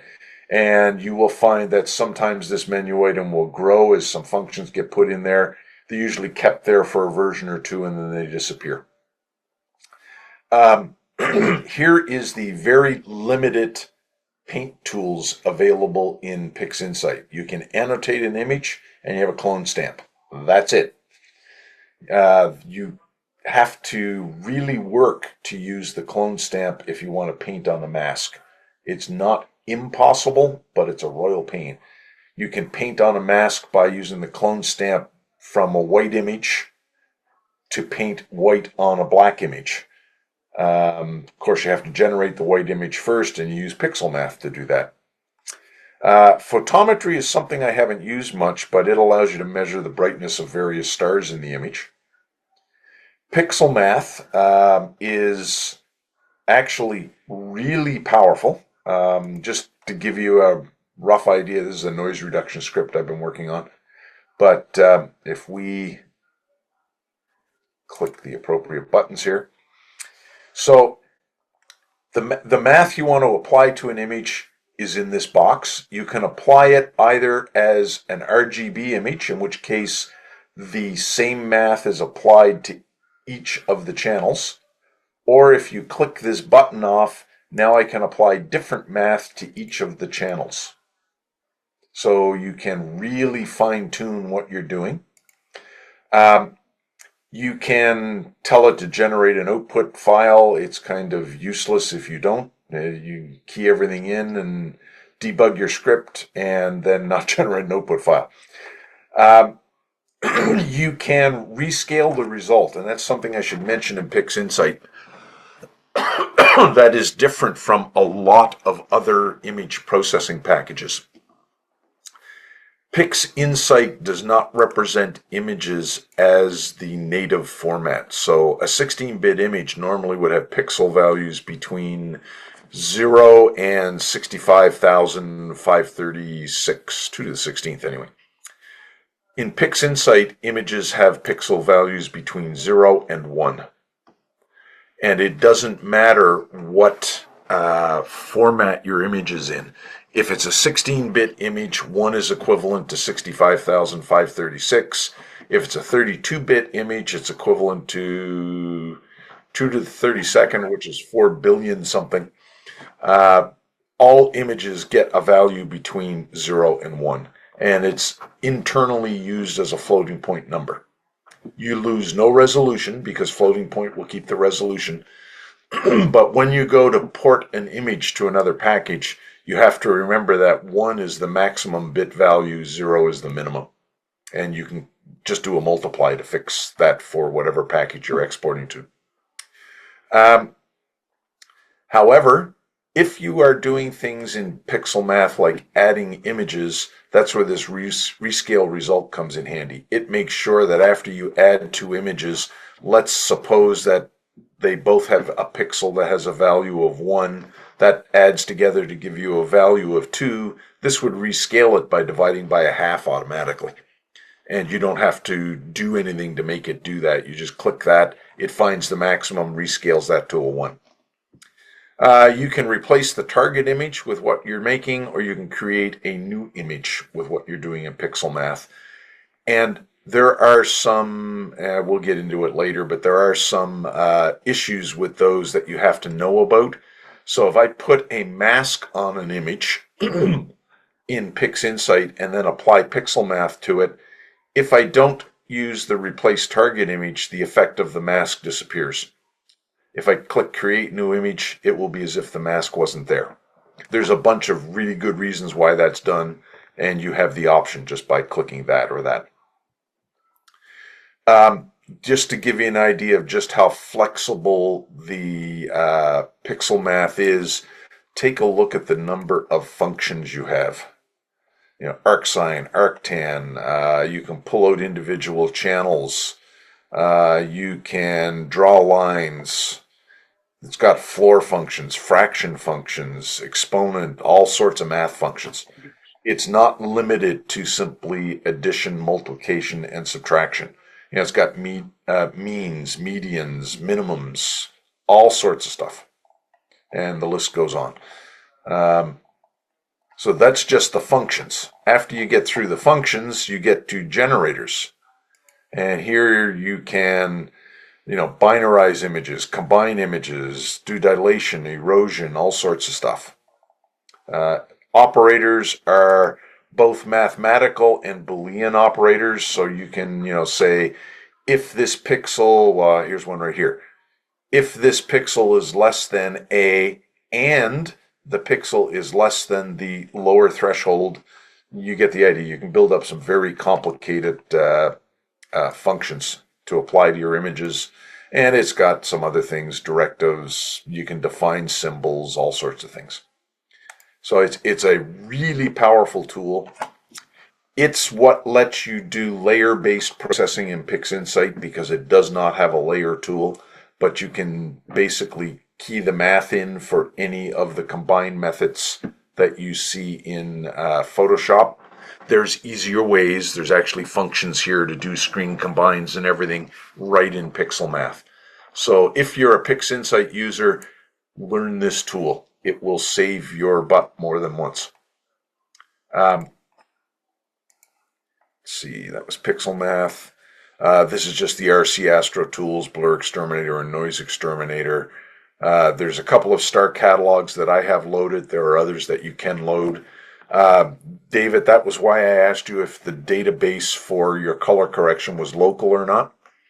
PixInsight has web-based databases. They're the defaults, but you can download them and have them locally on your machine. So if you don't have web access, you can still do all those nice functions. That's why I was curious. There's wavelet tools and all sorts of stuff, just like there is in a lot of other packages.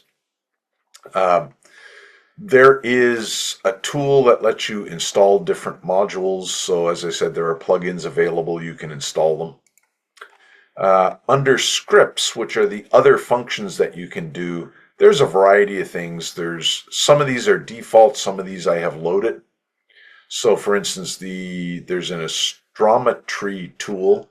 It's what does image solving now, so you can plate solve an image. Then it will do color calibration based on the plate solved image, those sorts of things. There's image analysis. You can, see what the noise is on your image. It'll tell you the noise in the red, green, and blue channels. There's noise reduction. There's some pattern corrections, the usual stuff. Then you get down to, like I said, plugins. So here's where the Seti Astro tools show up. Now, the one thing I don't see in here that was in the tools you mentioned, David, is that satellite trail remover. What was that under in the tool you were using?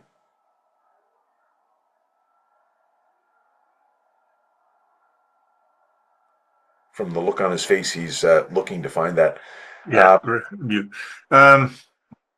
it's a fairly recent addition. He might not have might not be there yet. Produced the script yet for PixInsight. Hopefully he will, because I have a couple of images. One of them was an M8182 shot that had a lot of IFN in it, and I used an exclusion stacking method to get rid of the satellite trails, but just out of curiosity, I stacked it without doing that. There were over 400 satellites in the image, so it could come in handy. But you get the idea. Most of the Seti Astro tools are here. This is a neat one for enhancing deep sky shots. There's a blind solver. Continuum subtraction utility is a good way of getting HA data into your images. Fame generates those masks, and it's got a whole bunch of nice functions built in it. Halo Begone is a bit of a star shrink. So, if you just say, I want to, we're doing this on Jerry's image here, I want to lower the, let's crank the amount just for giggles here and see what happens. We'll turn it loose, and it's going to go away and find the halos in the image and hopefully shrink them. I haven't used this tool before, so it's also going to take a while. This is a slow computer. That's not going to take as long as I thought. Okay.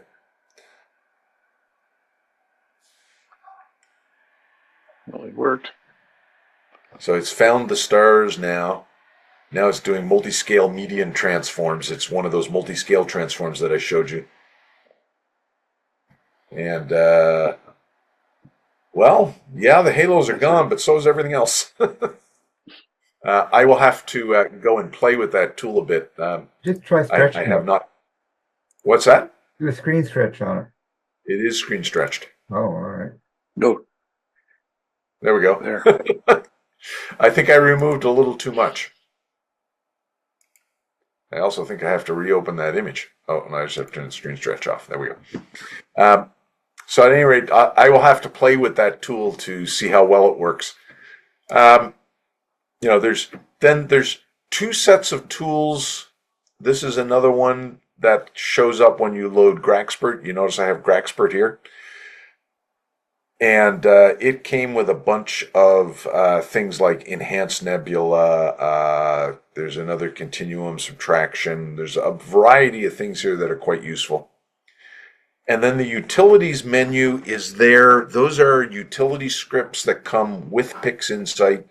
I can enhance the background in an image. I can remove banding from Canon cameras, which are known to have a lot of banding. This script takes a little getting used to. It only works on horizontal banding, so if you happen to have vertical banding, you have to rotate the image 90 degrees, then run the script, rotate the image back. You can make color masks. They're very limited. They're nowhere near as useful as ImagesPlus color masks. Here's one of the better color mask tools. So you sort of select a color. You can select a brightness, but you cannot click on the image to select a color. And but they do work.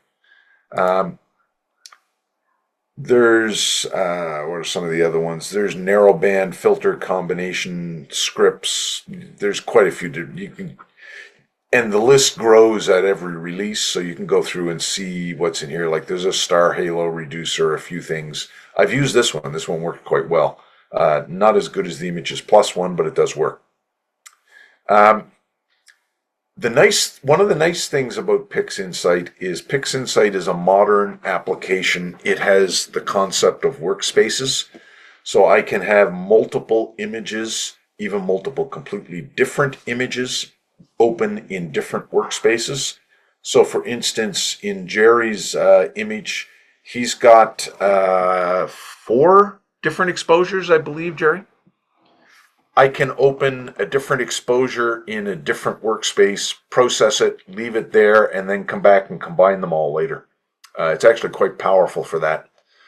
The window tool is the usual thing, cascade windows, tile them, those sorts of things. And resources is as close to a help file as you will get for PixInsight. It also contains a couple of things that are very useful. One is updates. PixInsight, when you download plugins, you download them from a repository. Every time PixInsight starts, it will check the repositories to see if there's any updates to those, and it will alert you, and then you can update those repositories. You can update those functions so you have the most recent version. It's quite nice, actually, although it does drive you nuts every now and then. At startup, you'll get this thing up here that sits there for about 3 minutes telling you there are updates available. Click here if you want to update. If you don't want to update, you can't make it go away. There's no X. You have to wait for it to time out. So that's a very quick tour of PixInsight. We will get into various workflows in PixInsight in upcoming sessions. Most of the workflows are usable in both ImagesPlus and PixInsight. Different functions do the same sorts of things, so you can do basically all of the same things, with the exception of something that uses pixel math. I haven't found a package yet that has the power of PixInsight's pixel math. Some packages, for instance, if you want to draw an elliptical mask to cover a galaxy, up until recently, the Fame script does that, by the way, but up until recently, the way you do that in PixInsight is use pixel math. You would literally key in the expression for an ellipse, generate it in pixel math. Really cumbersome, to say the least, but it gives you an idea of the power of what pixel math can do. Any function that doesn't exist in PixInsight, if you can figure out the math for it, you can put it in. So, people actually used to use it to reduce star halos. There's some documented math out there for doing halo reduction in pixel math. And it all works. It's one of the more powerful things in PixInsight. So it's definitely well worth learning how to use it.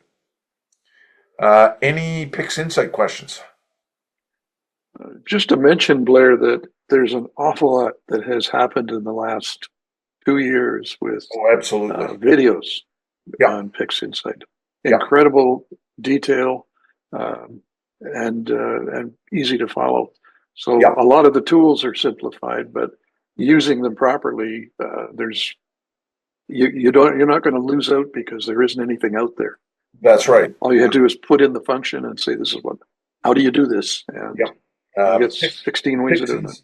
PixInsight has a very large user group, and the user group is very good at creating documentation, usually in the form of videos. There is one really good book on. There's probably several, but there's one good book that I downloaded. It's you can get it in hard copy, but I have it on my Kindle on using PixInsight, and it's well worth the $30 for the ebook for those that are PixInsight users. And a friend of mine, Ron Brecher, he also does a whole bunch of training sessions on PixInsight. What's the name of the session? He and Warren do them. Masters of PixInsight. And it's worth it for someone who's really new to PixInsight to take some of his sessions to learn how to use the package. Any other questions, comments? It's a learning curve. It's pretty long, yeah. But once you get to a plateau, you can do an awful lot. Yeah. The thing about PixInsight is its user interface is a little quirky. Like you come down to here and just pick a curves transformation as an example. Here's the preview window. Here is the apply button. This little triangle is called new instance. It lets me copy all of the settings here out to an icon that exists on the desktop that I can then open up and apply to other images. Or if I drag it and drop it on an image, it applies the curve to the image. There's a variety of things. I can make basically, what's the term they use? Process container. And put all of my processing in the container, and then I can drop the container on another image, and it'll do exactly the same processing to that image. There's, there's all sorts of stuff in the user interface that's really come along in the last probably 3 to 4 years. PixInsight has undergone quite the transformation in the last 3 to 5 year range. It's become much more usable. I remember I had an original copy of PixInsight from years ago, and it was so clunky that I just stopped using it and continued on with ImagesPlus. The later iterations that are out there now are much more usable than it was in the past. And as Bob pointed out, there's much more information out there on how to use it. There is still no good help file, unfortunately. Now, having said that, by the way, each of the tools, okay, now which one is it? There it is. Each of the tools, there are some buttons here. This sets the tool up with its default values. This turns on track view. This opens up the documentation for the curves tool. So you can think of that as the help file. It's not available for every tool, but it is available for a good chunk of them. You can. I have a question. Yeah, go ahead. I'm sorry. So which version of PixInsight is this? I'm just looking at the costs. Like there's Fast Track for beginners, there's Fundamentals, Stretch Academy, PixInsight Horizons. And they all have different prices and different programs. Which is this that you're using? Okay. What you're talking about is not PixInsight. What you're talking about is training for PixInsight. Those are all training sessions. PixInsight is PixInsight. This particular version is, I think I'm one back from the latest, so just bear with me a minute. This is PixInsight 1.9.0. I think it's up to 1.9.2 now. 0.3, I think. Oh, 0.3. Okay, there's another update. Yep. And how much does this cost? Yeah. Norman, if I can jump in, you can go down that road. It's a very structured road and it's not an inexpensive road, or you can do just a basic search to say, how do I do this PixInsight? And you'll get lots of videos that are free, and you walk through them, and it's a lot easier to get that. If you want to do the Adam, whatever his name is, type tutorials, you're into hundreds of dollars. Yeah. And it's more expensive than the actual package. PixInsight is, they cost it out in euros, but I think it came Yeah. to, when I bought it, about $250, somewhere around there. Maybe Well, it's a bit more than that, but not Yeah, I would much. say it's more now. Yeah. It's more now. And Yeah, that's it's a about one-time 300. cost, huh? That Once you is, buy One-time it, you don't. cost, yeah, that is and a it's one forever. Yeah. Now, some of the plugins that I mentioned tonight, they also cost. They're add-ons. They're not outrageously expensive. If you are considering at any point getting PixInsight, excuse me, you can download a free trial. It's a fully functional package, but it will run for, I believe it's a month. 45 days. 45 days, I think. So you can play with it and get used to it. It can be useful, but it's not useful if you're not used to astrophoto processing. You will spend True. the whole 45 days just learning The astrophoto, interface. and you could not have done anything with PixInsight. So it is now a tool that's worth the money, especially if you get the plugins.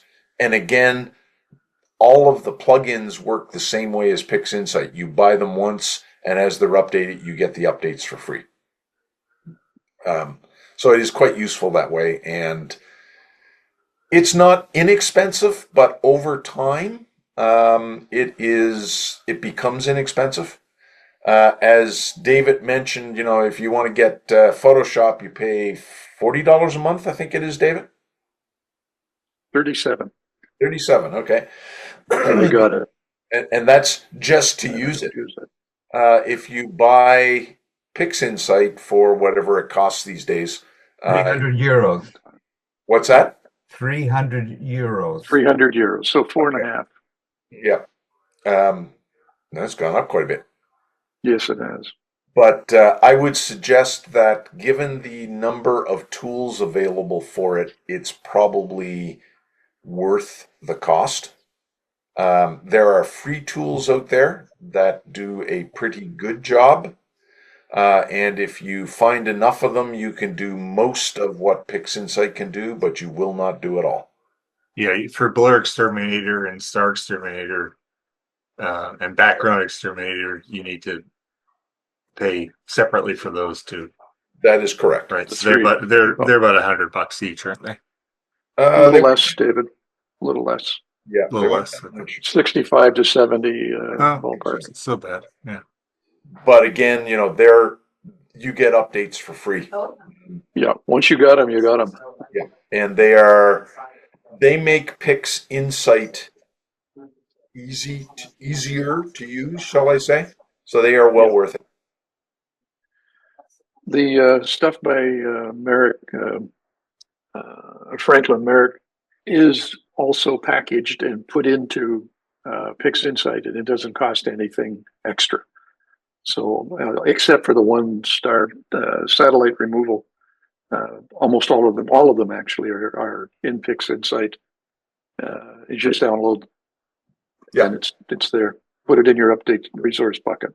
Yeah, and I suspect the satellite removal may show up, but fundamentally, I don't think I have an image, including that one that had 400 satellite trails. I think after I stacked all of the images using exclusion stacking, which for the most part you should be using anyway, I think I had one trail that was faintly visible. I just cloned it out with the paint tool. Yeah. Okay, any other questions? Okay, well, that ends the official part of tonight's presentation. The next one will begin to show workflows, show how we go about processing these images. I wanted to do a session tonight just to familiarize people with the tools that we use.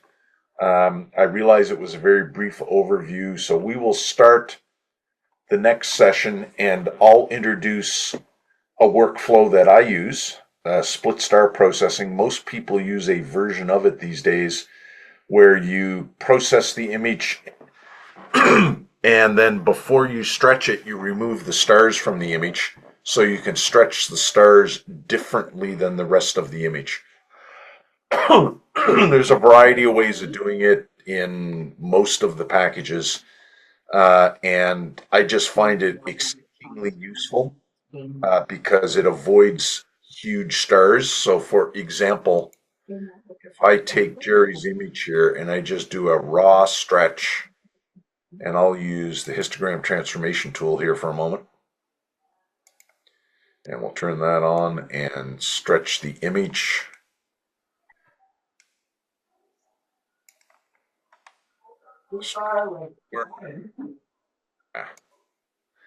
So you can see that these stars out here are becoming big, and you can avoid that by treating the nebula different than the stars. But before you do that, you have to remove the stars from the image. And there's a function, there's several functions to do that. There's a free one, which I use, called StarNet++. There's, what's the other one? Star Exterminator. And they're all AI based, and they do a pretty good job. ImagesPlus has a function under the masking tools that will take stars out of an image. It doesn't work as well as StarNet++, so especially if the star field is crowded.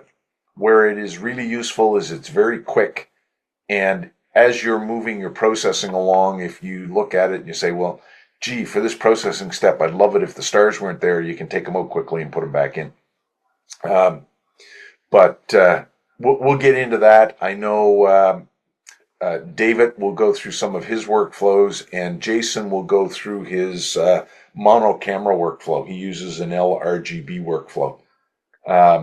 And we'll take a look at all of those, and then once we've got an idea of what a workflow is, we'll start looking at how to use each of the tools that are used in the workflow. So we'll look at generalized hyperbolic stretch, how to use it. We'll look at the histogram transformation tool that you see up in front of you there, how to use that. We'll sort of narrow in on each of the tools as we go through future sessions. Blair are going to use the same processing package for all of the future references, or bouncing back and forth, or we may bounce back and forth a bit. I will tend to use PixInsight simply because it's now what I use. I will show you how to do some of that workflow in ImagesPlus because it is free and a lot of people like that. I know David will use his tools and show us his workflow. But for the most part, I'll present most of mine in PixInsight and then briefly show you how you might do the same thing in ImagesPlus. Thanks. The workflow directly translates. The names of the tools will be different. Okay. Second question for process. Would it be possible or reasonable to have, if you're going to work on an image, let's just say 42, for all of us to have a copy of the 42 and try to follow along? Would that be a reasonable thing to do? Yes, it would. The one thing I will caution you about that is, at least initially while we're doing this, I'm not going to focus on the settings of the tools. Fair enough. To a large extent, but the process. The process. To a large extent, the settings are immaterial. They will vary image to image. Mm-hmm. What is important is, in some cases, the order in which you do things. So, for example, when you are doing deconvolution, how can I explain this without getting too mathematical? Sorry, my background is signal processing, so I immediately jump to the math. Deconvolution, what it does effectively, it looks at a star, and a star should be a single pixel. It figures out what you have to do to that star to make it a single pixel. That is called the point spread function. So it's how did that single pixel spread out to make that star in your image? And then it applies that to the image as a whole. What that means, though, is it's important to measure the correct point spread function to apply to your image. If you've stretched your image, then you no longer have the correct point spread function. If you've noise reduced your image, the deconvolution routine will get the signal to noise ratio wrong and potentially leave you with artifacts. So the first thing you do to your image is deconvolution to avoid that. Typically you would then do anything aside from stretching to your image that could possibly generate noise. So you would do color correction. I guarantee you that will leave you with a noisier image. You will do gradient removal. Again, it'll leave you with a noisier image. You do all the things that generate noise after deconvolution, then you do noise reduction. Why would you do noise reduction before you do something that's going to generate some noise, right? So there are orders to doing some of the things you want to do. It's okay to break that order from time to time, but you should break that order from a point where you have the knowledge to know that you're breaking something that is going to do something for you. And so we'll go through the whole concept of a workflow. I'll give some example workflows that I use, some example workflows that are published. They're pretty much the same. In PixInsight, they make a distinction between linear and nonlinear images.